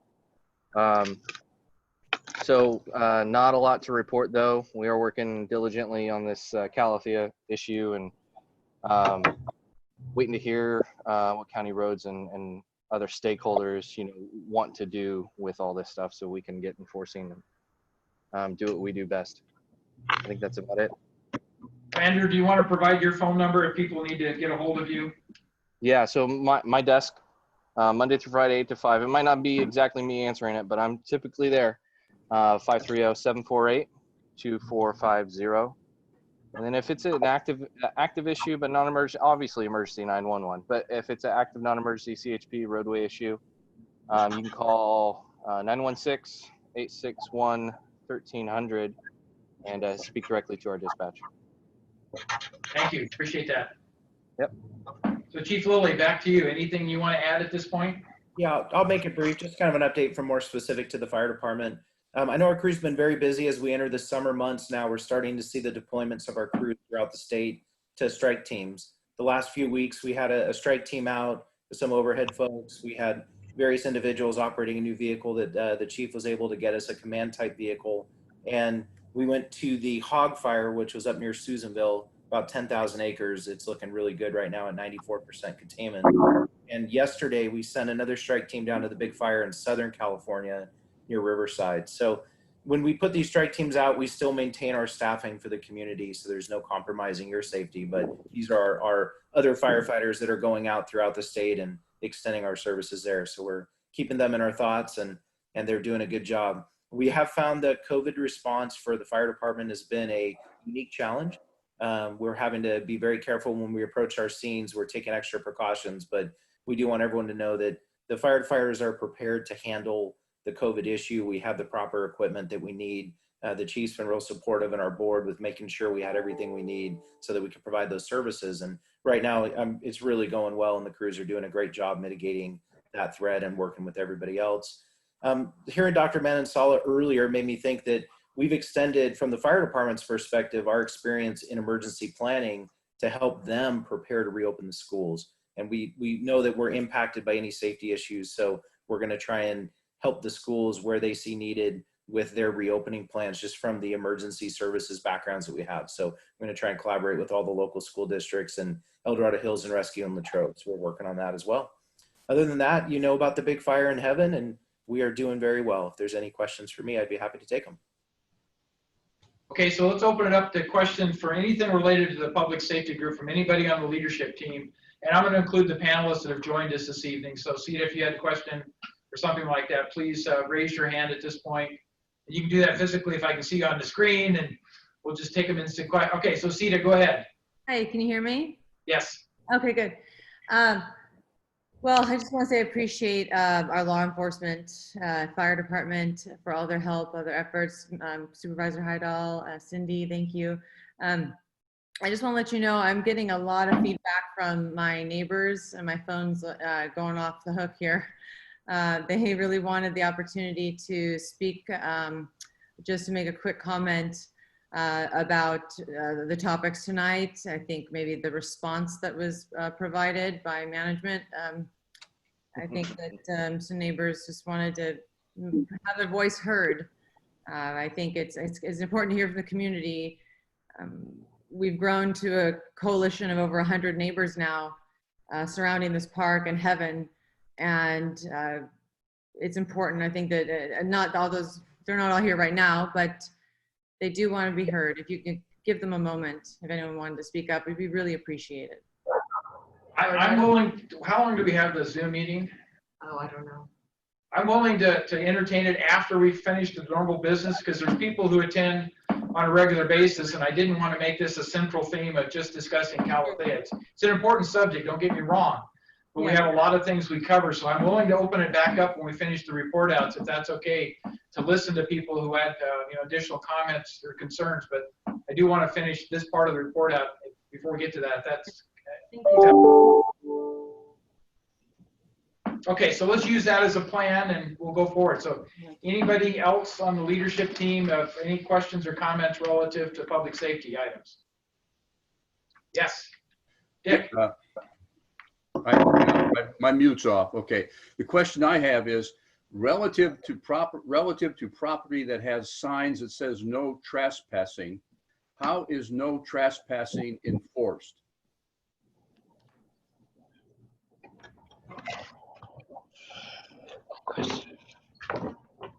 Yeah, some of the in the sheriff's department would have to take that. So Alex or Sergeant Story, would you like to respond to that? Yes, I can take that. So the private property with no trespassing signs, the penal code 602 is what governs trespassing, and in that penal code is actually quite lengthy, and it's in some sections fairly specific as to what is required for properties to enforce the trespassing. So for example, a property that has signage may qualify for anyone on the property to be cited and or arrested or simply given a warning.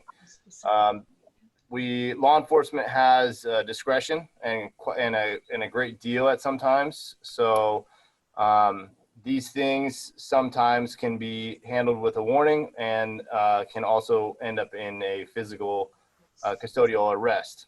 That being said, so if a property has a trespassing sign, I don't know the exact distances that are required at this time, but if you refer to the Penal Code 602, it'll have specific distances in which the signs need to be placed.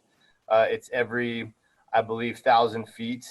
It needs to be placed at a certain height on a fence to let the public know that that is in fact a property not to be trespassed on. There's also other ways to do it. One way that the area of Heaven does it is they actually provide the sheriff's office with a trespass letter. So basically they give the sheriff's office a letter that says no trespassing, and they're willing to prosecute anybody that trespasses on the property. If you've driven by Heaven, they've done a good job of putting signage up all over it. So that satisfies a lot of the requirements for the penal code. I hope that answers your question. Yes, that answers the question as to the form. I guess the question would be to substance, and are people being cited for trespassing? The dilemma being usually it is a fluid group that moves through there. So trespassing yesterday will not meet the trespasser today. That's the problem, I guess. I understand what you're saying. First question is, are people being cited? Yes, they are. When we go there, there's usually several people. We cite them when we can. The ones who run from us, we may not get. But when, 2 deputies show up and there's 20, 30, 50 people there, we get who we can, and they are issued citations and sent on their way. A lot of times, like you said, the people cited today will not tell the people who are planning to go tomorrow. Therefore, the people who want to go in the future don't really know that we're up there citing. So, yeah. Thank you. All right, you're welcome. Thank you, Sergeant. Any other leadership questions or comments for public safety? Seeing none, we'll open it up to any of the participants who would like to ask a question relative to public safety, whether Sheriff's Department, Fire Department, or the CHP at this point. These are up. Why don't you ask them if they... Okay. This is the other CETA.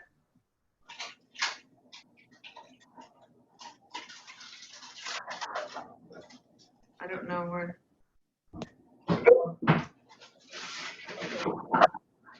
Doesn't look like we're seeing any specific to How about this. Stacy?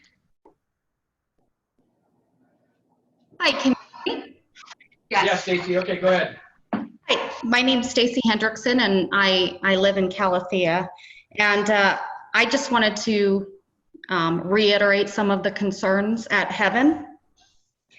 I've lived here for about 9 years within Calathea. I lived in Ridgeview prior. And during my time here, we kind of saw a bit of the activity as was mentioned earlier. In the beginning of June, that activity changed dramatically. I wasn't super concerned with it. I saw the increased vandalism, which I'm calling the graffiti that's out there. Saw some of the trash being thrown around. But when I became exceptionally concerned is the first week of June, I saw in broad daylight what looked like to me and my husband a stereotypical gang member casing a home within the community. And that's concerning. So I want to make sure that, everybody that's dealing with this, everybody that's working behind the scenes understands that, these aren't just bike riders, these aren't just kids. These are people that could very likely be conducting criminal activity.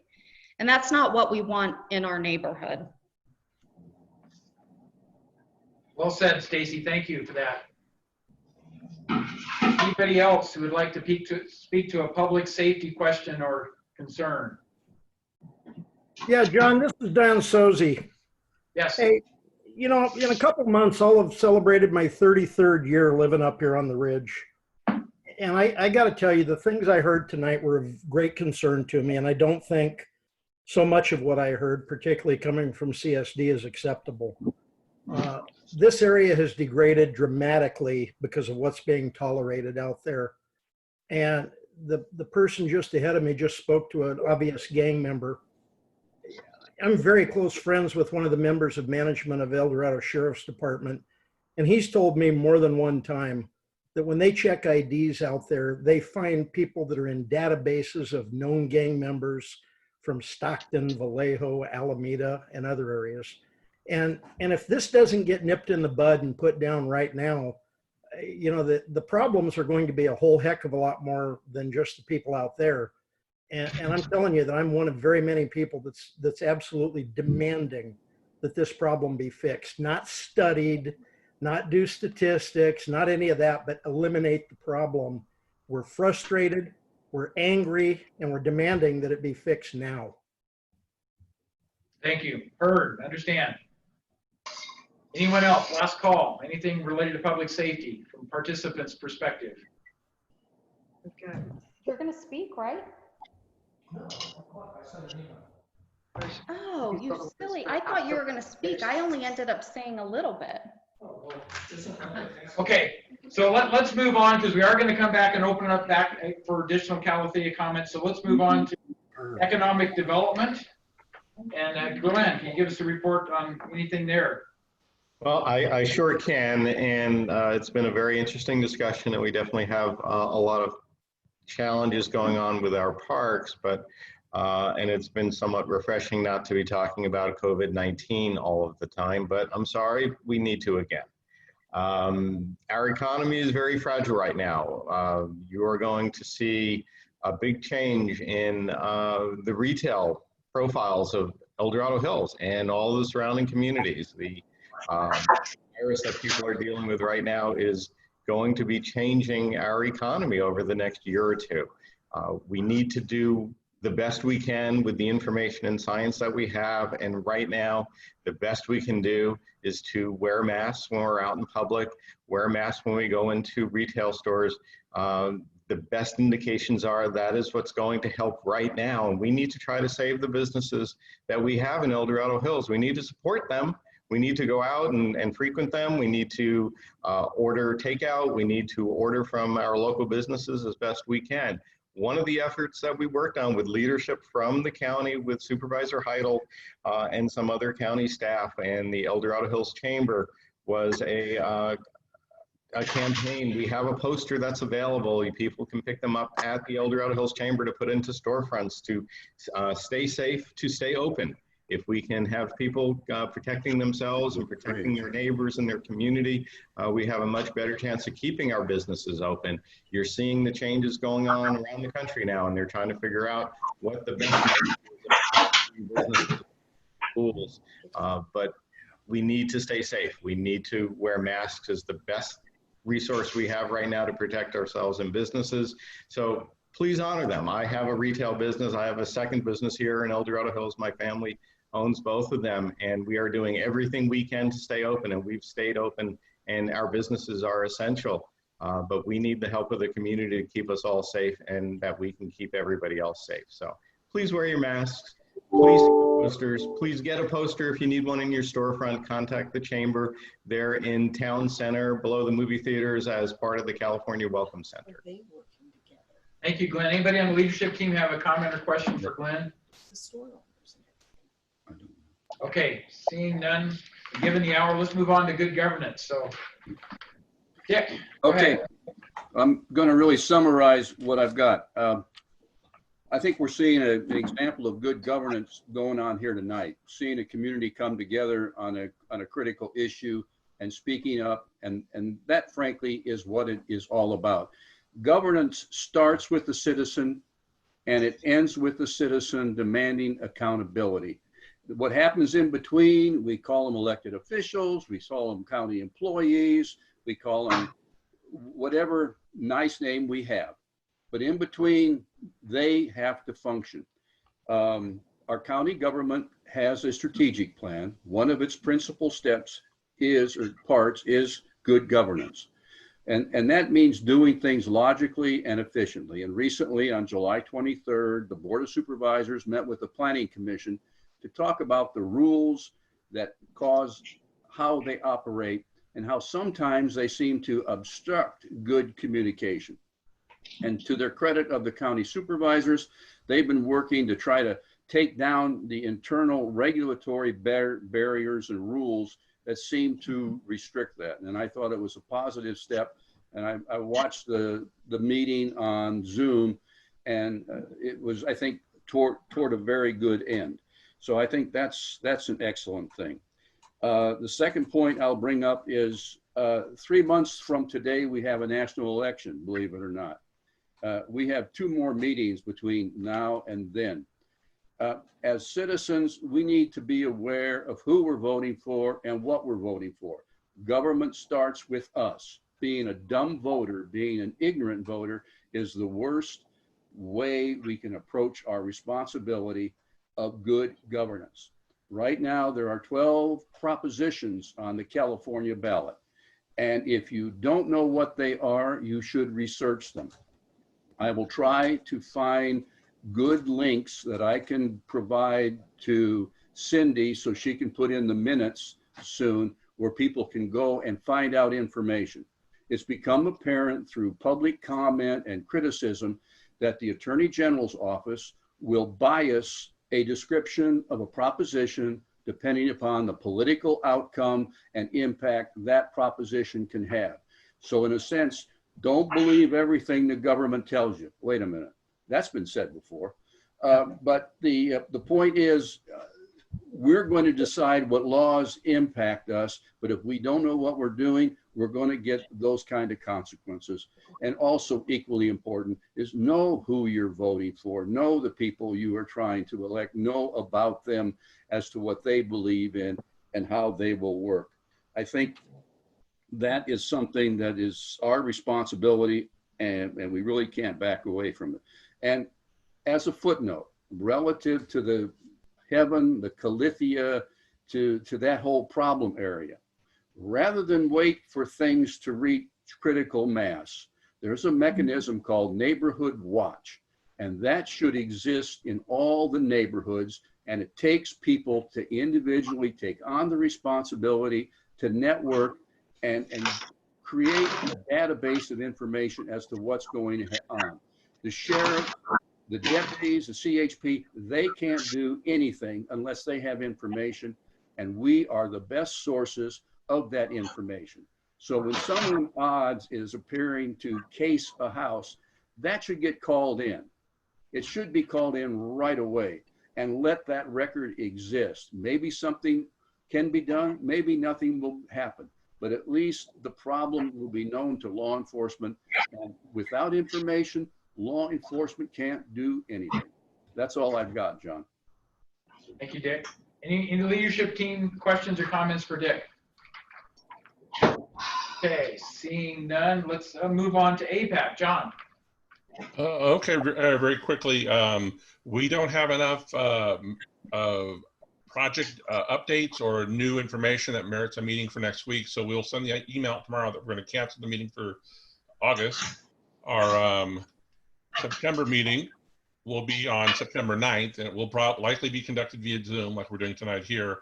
At our meeting at the beginning of July, we did in fact have 2 projects that were reviewed pretty in depth. We had a presentation from Lennar Homes about their Heritage at Carson Creek project, which is a specific plan amendment and a rezone. It's basically exchanging some property in an existing specific plan that's zoned for R&D and for industrial, and moving it mostly to like 450 age-restricted residential units. They're keeping the park that is planned there. They're adding a community center as part of the plan, and some small commercial uses and open space. And the other project reviewed very well in depth was the Montana D. El Dorado Phase 2. The draft environmental impact report came out recently, and we had a subcommittee working on it. It's primarily comprised of neighbors in that area, and they dug deep. They had a lot of discussion with the applicant. He's shared a tremendous amount of time with us over 2 planning meetings and over a lot of phone and email calls. So we submitted our comments on that from our subcommittee to the planning department, and those are in hand. They'll be addressed in the final environmental impact report. The other thing I was going to mention was that in terms of the Bass Lake Road delay, is that yeah, AT&T is a very difficult customer to be a customer, and it's also difficult to have them as your customer. So it's very unfortunate. We're looking at basically almost a half-year delay on this detour. The one thing I did want to point out is that since the Safeway has opened at Santa Ridge Shopping Center, the Safeway delivery vehicles have been coming from Green Valley Road on Bass Lake Road through that 25-mile-an-hour curve. There's 48 to 53-foot trailers, fuel trucks coming through there. So, you know, we're trying to be, as neighbors, we're trying to be aware of that. And, you know, it's a dangerous, section of roadway no matter what.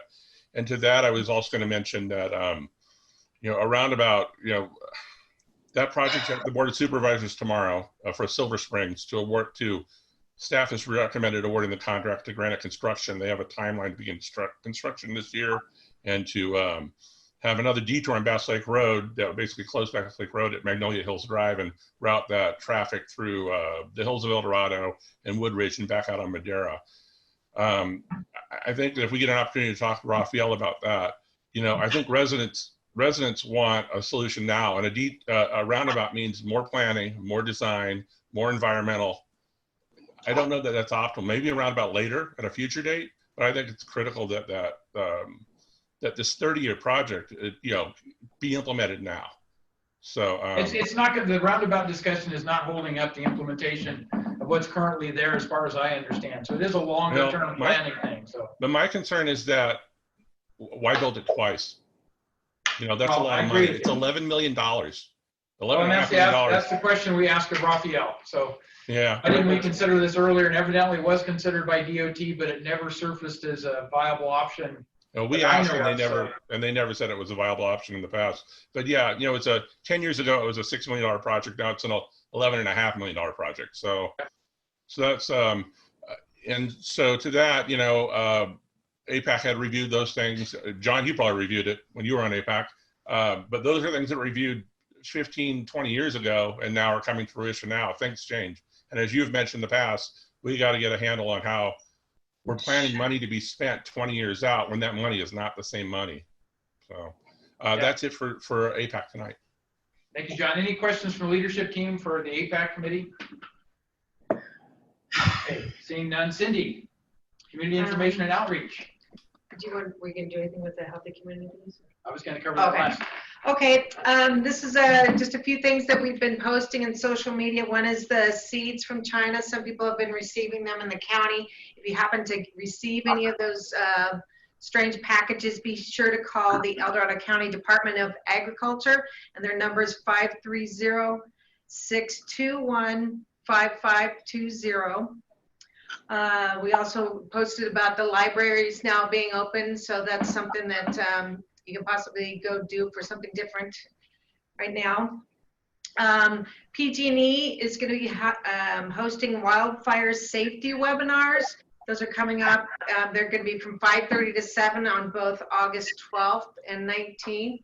Send you a link, well, attach links to that. And the CSD is also still looking for input on Bass Lake Park.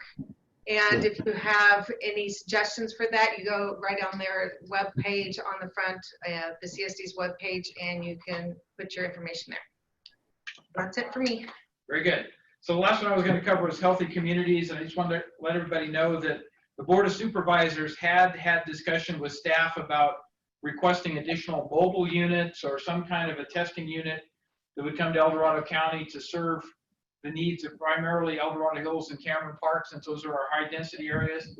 Most people know we have Tuesday of every week a mobile unit that comes to the fairgrounds here in Placerville, but we don't have anything that goes to El Dorado Hills and Cameron Park, even though that population base is probably around 7 times what it is in Placerville. Of course, the Placerville surrounding areas is where the draw is. But anyway, we're trying to see if we can get a mobile unit to come down in addition to what we talked about with the schools. That would be a totally separate activity to see if we can't get a mobile unit in the El Dorado Cameron Park area for general testing as opposed to specific priorities for teachers and students to try to make sure that the testing access is the best we can keep it, recognizing there's other test facilities, but I think if it's sponsored by the county and it's funded through the state, those are probably the things that people will use quicker than necessarily running down to their health provider's facility unless it's close by. So I will leave it at that. I'm just going to cover our next meeting for the council members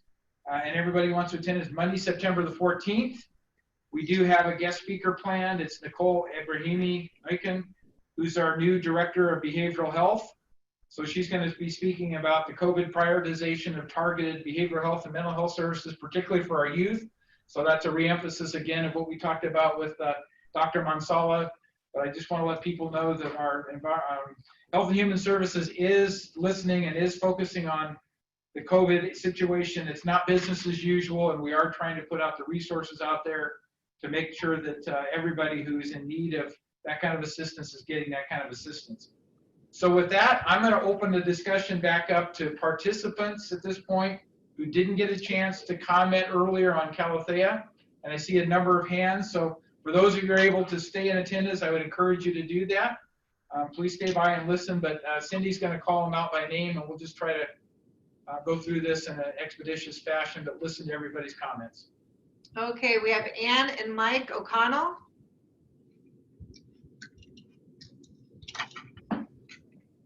Yes. Yes, Okay, we there do. you Go ahead. Go ahead. Okay, well, now I've been waiting so long, I've lost my context of things, but I'm concerned that you have not focused on the problem with the fire and last weekend adequately. I am concerned that when you look at the photos, as much as I appreciate everything that Sita and Mike have done about recording everything, and they've done a marvelous job of that, it sometimes looks as if the park is being appropriately enjoyed. It only inadequately displays how overwhelming the traffic is in the park. So please understand and come look at it yourself if you need to see how often that park is being overwrought with overuse. I've lost track of my notes on this. We are experiencing more traffic. We are experiencing more precarious engagements with people who want to challenge our way of being in this community. And I will say this, I am perhaps among the more liberal people who enjoy this neighborhood. They have this new phrase about Karens who want to protect our entitlement to an upscale park or an upscale way of life or anything like that. And that's kind of why I commented about some of the photos about the way the park was being used. It's being used in way more than that. And it's not that I don't respect the fact that other people might want to use the park and might be coming in, but they're doing it in very precarious ways that are absolutely interfering with our way of life here. I guess the only other two things I would say is that we are all voters and we are all watching what is happening. And something needs to be done about Heaven. It's unsafe. It's incredibly unsafe. Something needs to be done about the park and can be done about the park, and it must be done soon. Thank you. Thank you. Who do we have next? Okay, Dr. Tanda Almont. Yes. Go ahead and speak. Great. Thank you. I'll make this quick. I'm a resident of Villa Doro, and our gate is right next to Heaven. I am extremely disappointed in the response from Mr. Kevin Lowen. I feel like this issue has been significantly minimized. And so I'm going to go down my list quite quickly. I've heard a suggestion of gathering data, and in the presentation just tonight, I've heard the Sheriff's Department cite that there have been an increase in burglaries and thefts just in the month of July. There's your data. I've heard CAL FIRE say there's been an increase in crowd and the fires over the past couple years. That's your data. There was a comment made by Mr. Lowen that the protests and COVID, he believes that this has worsened the traffic. That is absolutely untrue. We've lived here for 5 years. It happened long before COVID and the protests. I've heard comments about putting up signage, and I'll tell you what's happened to the signage at Heaven. It's been spray painted over. It's been tagged with gang signs, and it does not work. It's a joke. Signage will help nothing. And I'd like to also make it very clear, in case it hasn't been made clear, these are not residents. These are not people enjoying the sunset with music. These are criminals. They are violent. They have zero respect for the signs and zero respect for the residents. These are not our El Dorado Hills residents with respect for our neighborhoods.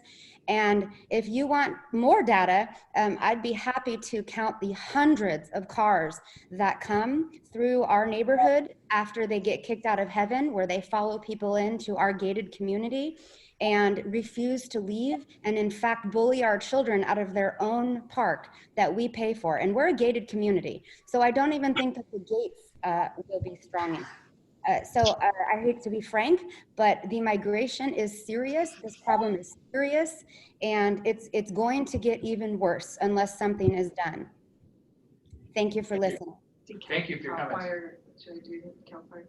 Now let's take the response to CAL FIRE last. So, Sandy Simmons.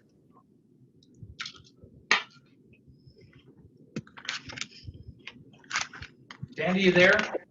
I'm on mute. Can you hear me? Yes, you're coming fine. Yeah, go ahead. I've heard Wendy May like 7,652 times. Hi, Wendy May. So anyway, I really want to, I have been living on Beatty Drive for 14 years. Heaven is a problem. It's been a problem ever since the road was opened up. We have had meetings. I have been to you, John. I have talked to the sheriff. I have talked to the fire department 5 years ago, 6 years ago, 10 years ago, 2 years ago. Nothing has changed, and it's only gotten worse. People, there have been 4 fires at Heaven, 4, 2 deaths. Do you know that 2 teenagers have gotten killed driving down Beatty too fast? One hit a rock and died, and another one hit a tree and died.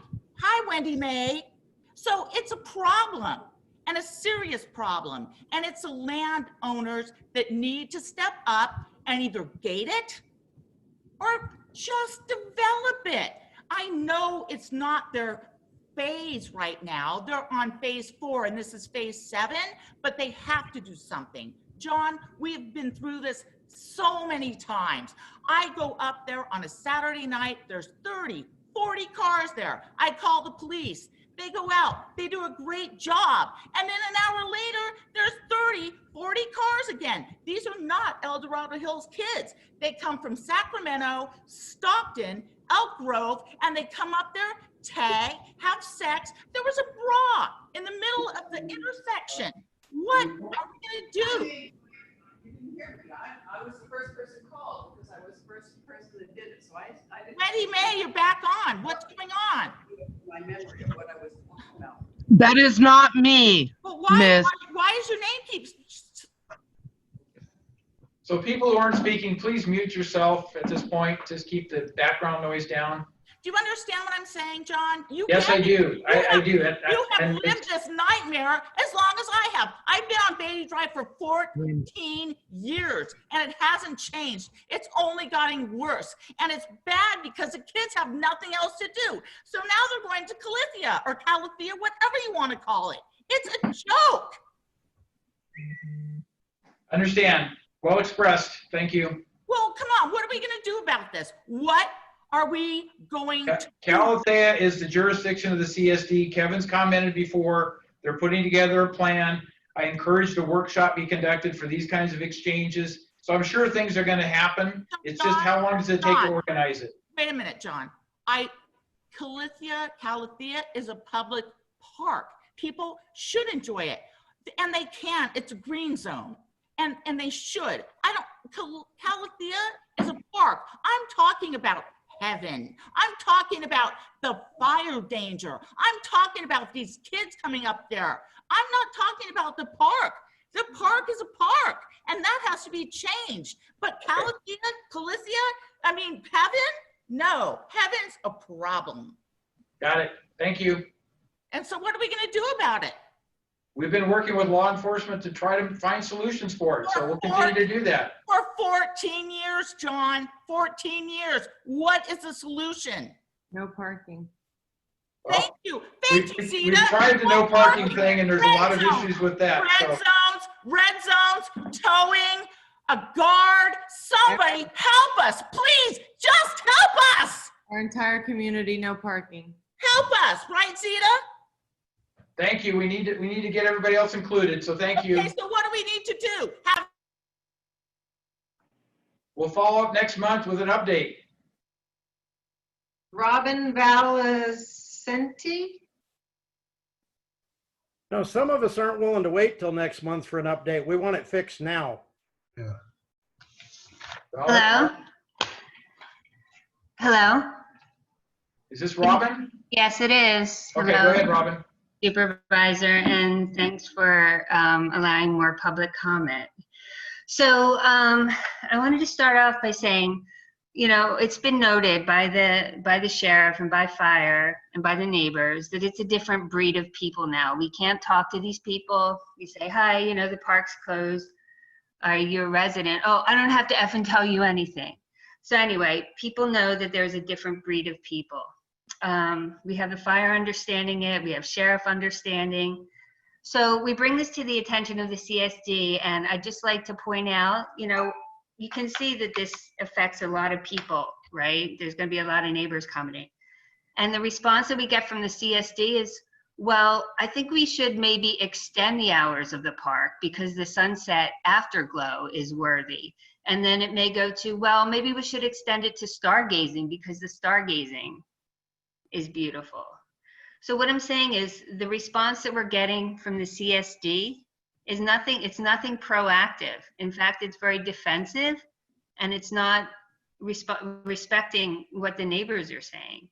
We're asking for, we're looking at a problem, a fire, something that's about, to happen.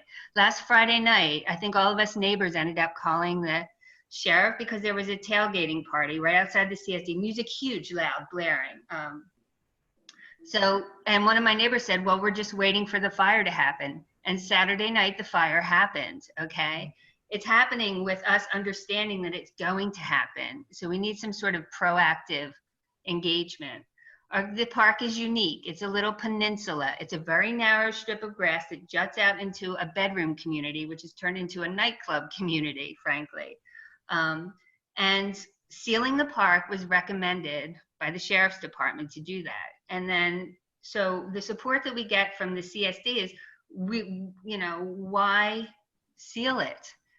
And the reason it needs to be sealed is because people are not respecting boundaries. There's no respect for boundaries. We have to have the security guards there because there's no respect for the time when the park closes. People won't leave if they see a sign that says, oh, it closes at sunset, they won't leave.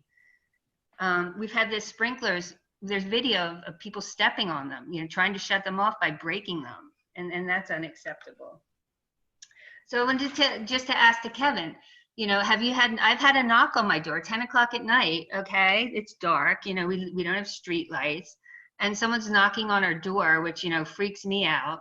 Sadly, I had just let my dog out in the backyard and my alarm was off, so I had to, secure the house, and by the time I got there, the person was gone. And that's a problem with calling the sheriff.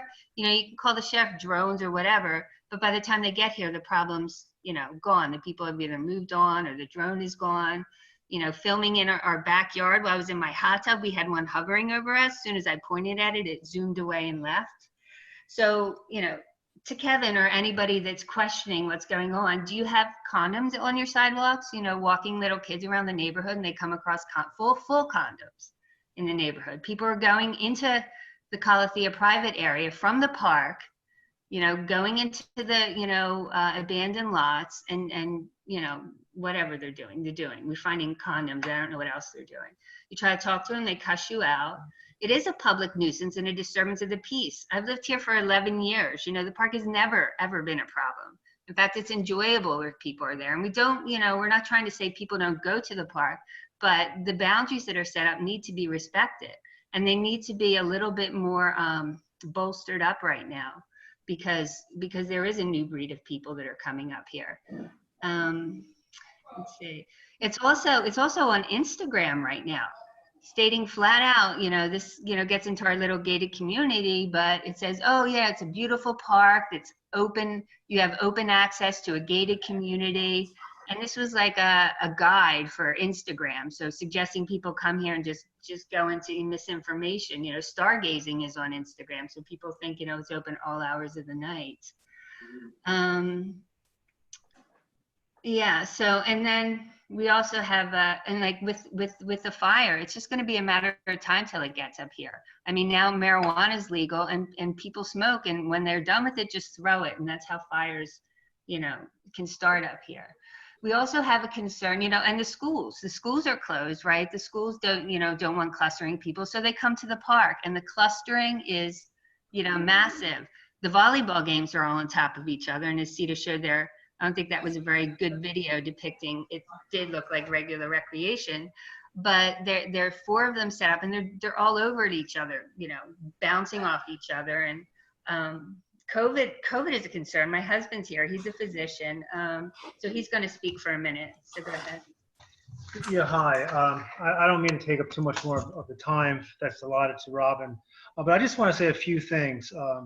One is that we started off this meeting about this school board individual talking about opening schools and doing distant learning, and concerned about you know, outbreaks at the schools. You know, I'm a UC Davis physician. We're focusing a lot right now on public health and how outbreaks are occurring. And we have an outbreak in Sacramento. There's outbreaks in some of these communities where these people are coming from, like Stockton and Elk Grove and so forth. But I would say right now, witnessing the congestion and the lack of masking in that park, and given the size of that park, and no one, and I thought the CSD, Kevin, was really below the point in this matter, not really insightful of how dangerous it could potentially be in terms of causing an outbreak. Because if there's an infection that starts there, it's going to spread widely in the community of El Dorado Hills. El Dorado Hills has been so far a relatively safe area regarding COVID, but this could easily, and I'm warning people now, this could easily be a source of outbreak and a spread in our community because no one's wearing a mask. I went there the other night to walk my dog, and I frankly felt at risk of contracting COVID there. And we have a community that have elderly people, retirees. So we're by allowing this to go forward, I'm not sure what people are waiting for. By allowing this to go forward, we're putting our entire county at risk of a major outbreak of COVID. And that's just a warning. Yeah, and also I sent over to Kevin, just a picture of something doing in San Francisco. They have different circles sort of, you know, painted on the field to show people, to show social distancing. So people get a handle, okay, I have to stay in this sphere and then this sphere and this sphere. There's no social distancing up there and there's no masking. He's not managing the park. Yeah. I mean, he's just not managing. He's escalating the matter. Is he an elected official? I mean, He's on the call. Okay, okay. Well, is Kevin on the call? I think we're getting a little too off track with just hearing your voices. I understand the concern you have. But I'm warning you, the general manager for the CSD. So he's okay, not I'm warning you, that park is going to become a risk for a COVID outbreak. Seeing how people interact in that park, and if they're coming from outside communities where there's a surge of COVID, we're putting the community at risk. That's a warning. Thank you.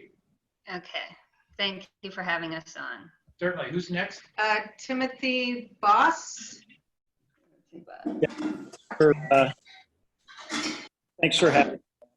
having. I just want to explain something that I'm a professional pilot with a major airline. And we're taught to recognize potential problems, fix them before they become tragic. And this is a point where everybody keeps turning their head. They just don't want to deal with the problem. Very disappointed in Kevin's response today. That's just totally looking the other way when we've raised so many concerns within this community. You know, had that fire last night or the other night, had the winds been out of the southwest or north, it would have been a different outcome. And I mean, we knew it was all going to happen, but nobody is stopping it. Our voices have been raised. You guys need to fix a problem, and it needs to be fixed. Great job, Robin. Very articulate, perfect slated. It needs to be fixed sooner than later. That's all I want to say. Thank you so much. Thank you. John Ladasky.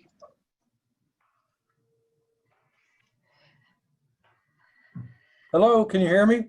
Yeah, coming through fine, John. Thanks. Nice to see you, John. It's back at you. I've been aware of this Heaven problem for years. We use that road to go to Lowe's, Home Depot, Costco, and multiple times a week. Kaiser. There is always people walking past the trespassing sign, and nobody has really tried to do anything about it. I blame the sheriff. I would like to see an accounting from him as to how many times they go out there and how many people have been cited and what the fine is, and can they tow vehicles, impound vehicles, or put wheel locks on them. I really would like you, John, to go ask those questions to Sheriff D'Agostino and get some reasonable response from him. You know, if the message goes out that your vehicle will be towed, you can put a sign up there, a big sign that says your vehicle will be towed, and you enforce that, I would think it would slow down. I'm not sure the legality of what the sheriff can do. I know when we had problems in our neighborhood a number of years ago with break-ins, the sheriff told me at one of the meetings that he had down here in El Dorado Hills, we do not have the budget and the people to check about people breaking in the mailboxes and even in kicking down your front door. We cannot put somebody permanently in the Ridgeview area kind of looking after the place at night. Maybe we need to, you know, hire more police. Maybe we need to hire an independent security service. I don't know whether that's something that CSD can do. At one time, I considered trying to get the neighbors here to fund it, but nobody has the money. Nobody wants to put up the money. Hey, John, thank you for your comments. I will make note, though, it's the CHP who has requirements for enforcing illegal parking. It's really not the sheriff's job to do that part of it. They're not doing it. I like the concept of sticking boulders there. That may at least force them into the road to park, and maybe that makes it a more enforceable offense.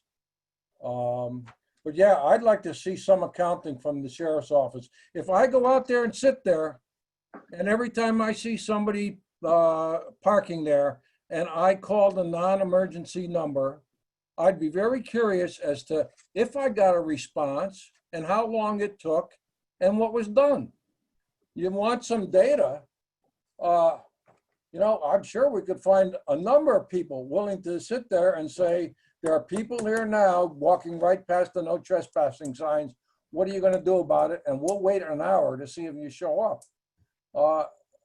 And this is the thing, this idea of studying, this has been studied for years. The people have a valid complaint about doing something now. You know, one of the questions was asked, how is the no trespassing enforced? And I was a little bit disappointed in Sergeant Sori's answer because he talked about putting up the signs and how far apart the sign should be. He mentioned nothing about coming and doing something to the people who are breaking the law. The signing is not going to do anything. It's very obvious. So I don't understand. Well, in order to be able to force it, there are requirements that the property has to be posted properly. I mean, that's part of state law. So you know, maybe I don't know if the landowner's got a problem and doesn't know how to do it. Maybe CSD or somebody should get involved and post it properly. So, you know, I don't want to hear an excuse. We're not doing it because the guy didn't put up enough signs and he didn't space them right. This is not the approach. If that's what's required and the landowner can't do it, get the CSD, get people to volunteer to put the signs up, you know? So I really think the enforcement issue has never been there, and I can't say that enough. And I want Sheriff D'Agostino to address that and to give us this information. What is he doing about it? And list every time he's got somebody going up there, and list how many people he cited. And what does citing mean? Do they have a $500 fine? Do they? You got to make the people who are doing this hurt in order to stop it. And thanks for your comments, John. We're going to have to keep moving here because we're getting past 8:30 already. So thank you. Thank you, John. Yeah. Roger? Yeah, I'm here.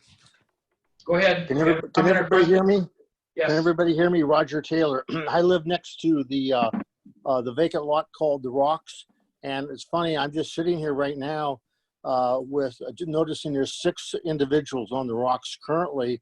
They've just, via civil disobedience, have just walked right by the signs that are posted by Mike Witt, the owner.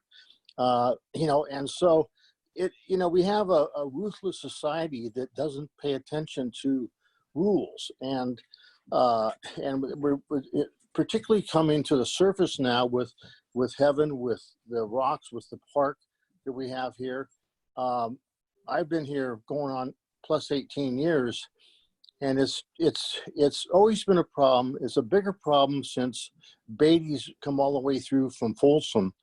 So there has to be some action, and I agree with everybody I've heard tonight that we get so much lip service from the various public entities that nobody really does anything. I think, at least what I think I'm hearing between the different interagencies, they are starting to work together. Hopefully they will do something proactively and do something that's aggressive. And I think there has to be something that's penal enough that people have to put out of their pocket some money to pay fines or unlock their cars from being, what do you call it when they're locked, the wheels are locked, the boot, and we have to just stop the influx of people coming here. Now, whether we can change the park to more of a private park, I don't know if that's possible, a community park, because I think I heard somebody say that there's 17 community parks in El Dorado Hills area. So that might be a problem. I don't know. But, I'd like to see something done. And that's where, John, you have to be the leader in this. That's all I have to say. Thank you for your comments, Roger. Appreciate it. Understand. That's all I have to say. What else do we have? CAL FIRE? Yeah. Back to Chief Barclay. Are you still there? Yeah, I'm here, Supervisor Heidel. I have anything else to comment? If anybody has any questions for me directly, I'll be more than happy to comment. And I guess to reflect on a lot of the comments there too is just be assured that the law enforcement agencies, including us as peace officers in CAL FIRE, are doing as much as we can when we're out there. I'm sure all of us would say we would be there 24 hours a day if we could. When we're there, we are all sighting. I think we're all on the same page with that. Is it's pretty much a mandatory sight when my personnel go out there. And anybody smoking or some of the campfires I'm sure you all have seen have been total enforcement and then some too. So we're getting there. We're working together, and we're going to keep on going at this. Very good. Thank you, Keith. Joel Wiley. Joel, do you have a comment? Joel? Yes, I do. Sorry to bother you, but what the doctor was saying about the influx of people here who are from areas where there is a high COVID rate. Dr. Nancy Williams was talking about shutting down the county because of a public health emergency. Could she consider this park being open a public health emergency? I don't know the answer to that, but I would think that would be a difficult reach for her to do that, given it's a separate government agency that administers it, but she may be willing to weigh in. I just don't know. That's just a thought. Yep. Anyway, that's all I've got. All right, thank you, Thanks, Joel. Joel. Except thanks for running this. Anyone else? Melissa Peterson. Hi, this is Melissa. Thank you for taking my call. I was just wondering if we were able to get no parking towaways signs all along Beatty, including the area where there's the dirt parking area and also over by the rocks. If we as neighbors could call the tow company, is that something that we could do, or do we have to call the CHP? Thank you. Yeah, I don't believe you can call the tow company yourself. I mean, I don't know if anybody with. I can speak to that for a second. Well, Alex, I'd rather hear it from the CHP first. So, sure. Alex, are you there? Not Andrew, Alex, excuse me, Andrew. Excuse me, Andrew. Getting late. Yeah. So I just want to ask for clarification on the question. Can you hear me? Yeah. Okay, so there was an issue in one of the last meetings I went to that part of Beatty is not actually controlled by the county. It's not enforceable by the county. That area that does not have a curb, and that's just a dirt area. And so it would be up to the landowner at that point to put up no parking or towaway signs. Which I am aware of someone in my neighborhood is talking to that landowner. But what I'd love to see is a uniform signage all along that road up and down for it to be a towaway zone. And if we had tow trucks here every single night, like armies of tow trucks, I don't know about you, but I wouldn't want to park there again. When they see their car rolling down the hill, you know, with all their tinted out windows and souped up wheels, I think they'd be pretty upset. I think they might, you know, look for another place to go, but that can also be a way of enforcing over by the rocks near where Sita lives. I'm just trying to think of other ways that we can enforce this, but I do like the boot and the towaway option. Yeah, that's great thinking outside the box. I love it.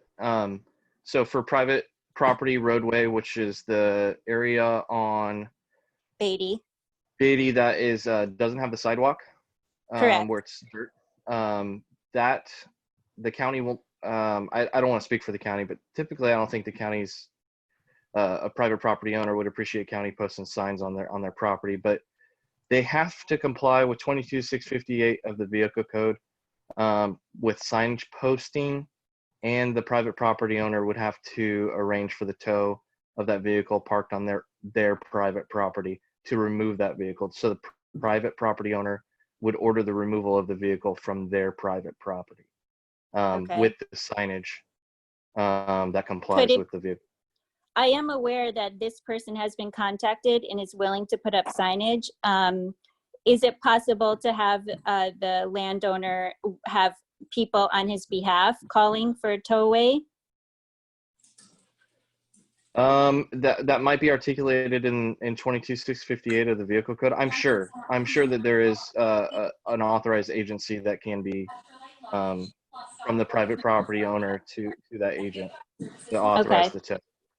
Yeah, I mean, I just feel like if we had some kind of uniform enforcing ability, including at the rocks and around Calithia, Well, you're. There's just so much background noise. I'm sorry. Okay, if you're not speaking, would you please mute yourself? Because I'm done, honey. okay. Yeah, that's not coming from me. Sorry. Please use the mute button if you're not speaking. Thank you. I'm just trying to think of ways for enforcement, but if we were to able to have some uniform postage, you know, that we can work in coordinates with the landowners and the county landowners, where the county is not able to enforce, so that way, you know, we can just start towing trucks, towing cars every single day. Even up all along Calithia and by the rocks. It's just an idea.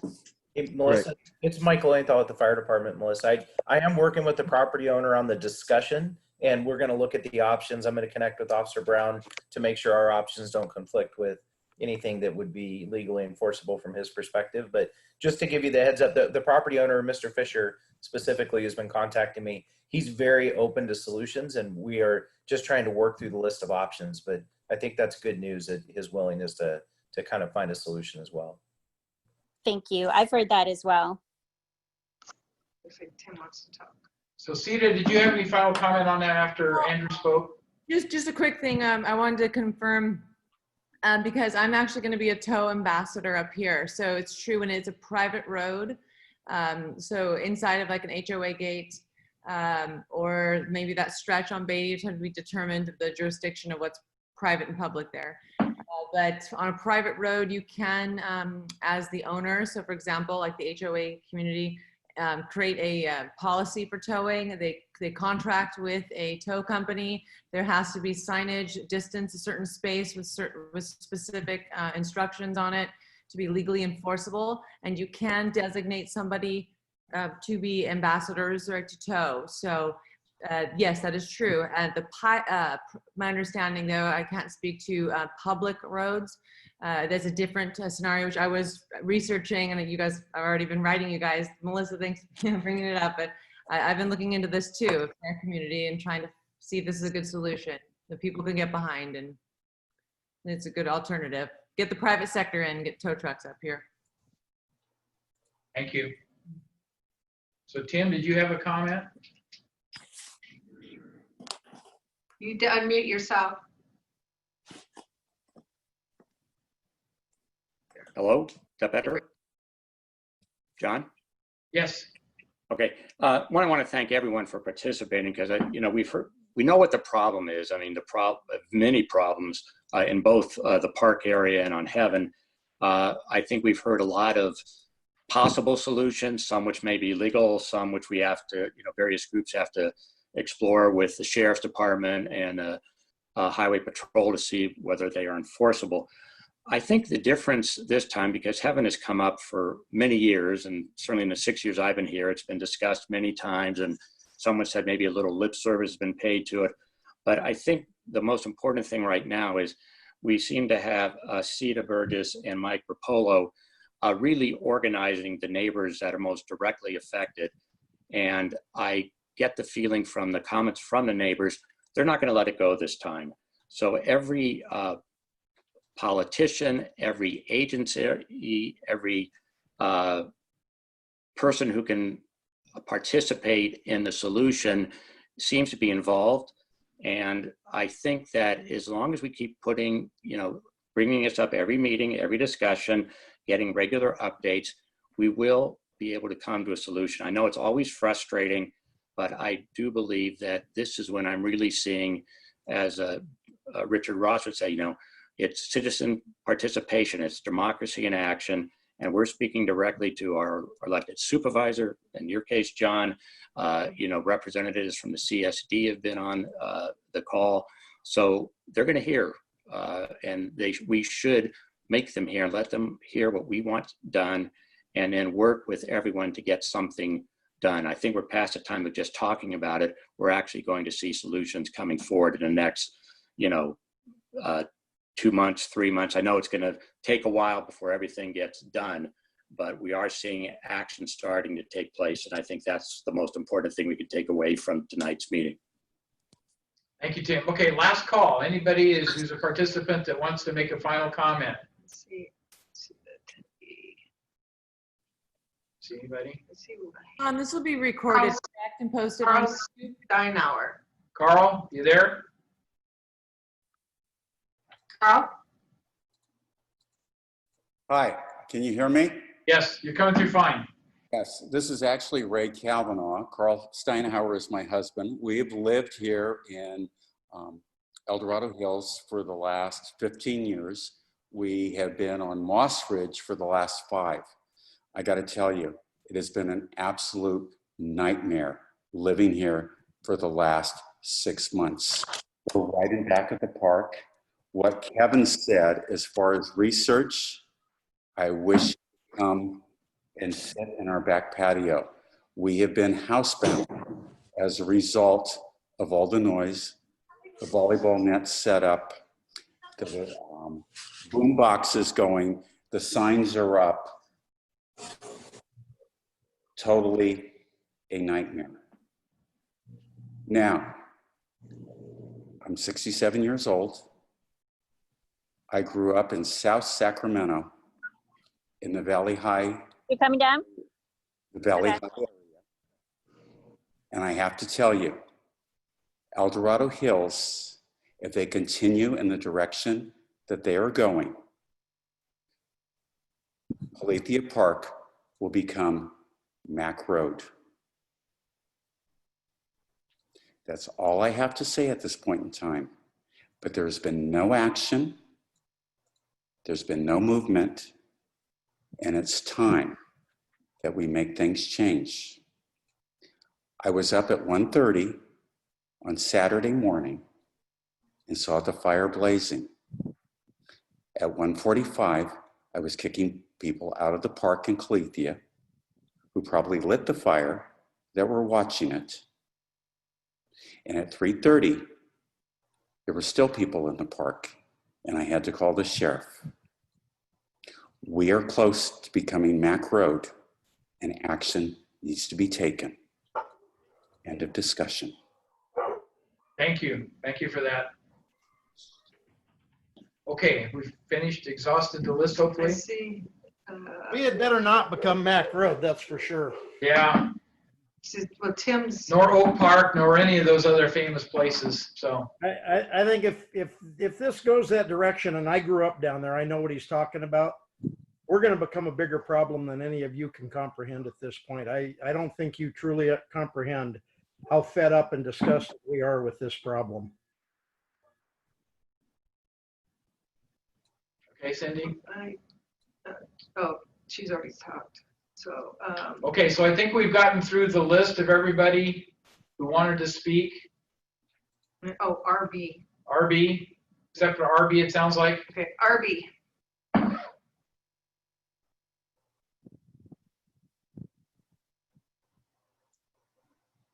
RB? Oh, unmute yourself here. RB? Did you hear me? RB, you there?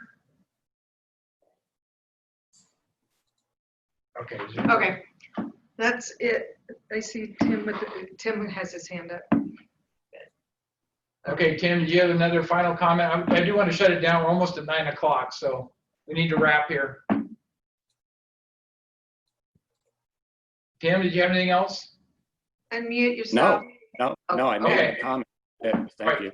Your hand's up. Okay. So again, I'm not going to do back and forth with Kevin again. I want to thank everybody for expressing themselves, for attending tonight's meeting. This is the way things happen, is by people having a better understanding of the severity of a given situation. I think some of the firsthand accounts here that happened in the end have certainly made me more aware of what's going on. And I will pledge to do everything I can to work with the sheriff's office and the other law enforcement agencies to try to get whatever's done, whatever's necessary to get this accomplished, because I agree with you, it's gone on too long, and it's gotten to the point that it needs to be addressed with rapid timing. We can't wait another year or something. So I commit myself to do anything I can to try to advance this to a solution. There's a lot of good suggestions out here. I know the CSD has a meeting set up, I think it's August the 10th. Another video conference, Zoom video conference, to try to get further into it with what they're calling the stakeholders, to try to describe what plans are in place and what they're moving on and stuff. So this isn't over yet. They're going to be continuing comments and discussions, and I will put it on next month's calendar for an update on our agenda for the community council. But again, I don't think we can continue to extend this amount of time for community council activities. I really believe that with respect to Heaven, we probably can do that because it's really a county responsibility probably to enforce that. With Calathea, I think it's a handoff to the CSD, which they've accepted and taken a leadership role in. So more to come from that perspective. So with that, I want to wish everybody a good evening. Thank you for your attendance, and we really appreciate all the inputs. Thank you. Thank you. Hey, thank you, Kim. Bye.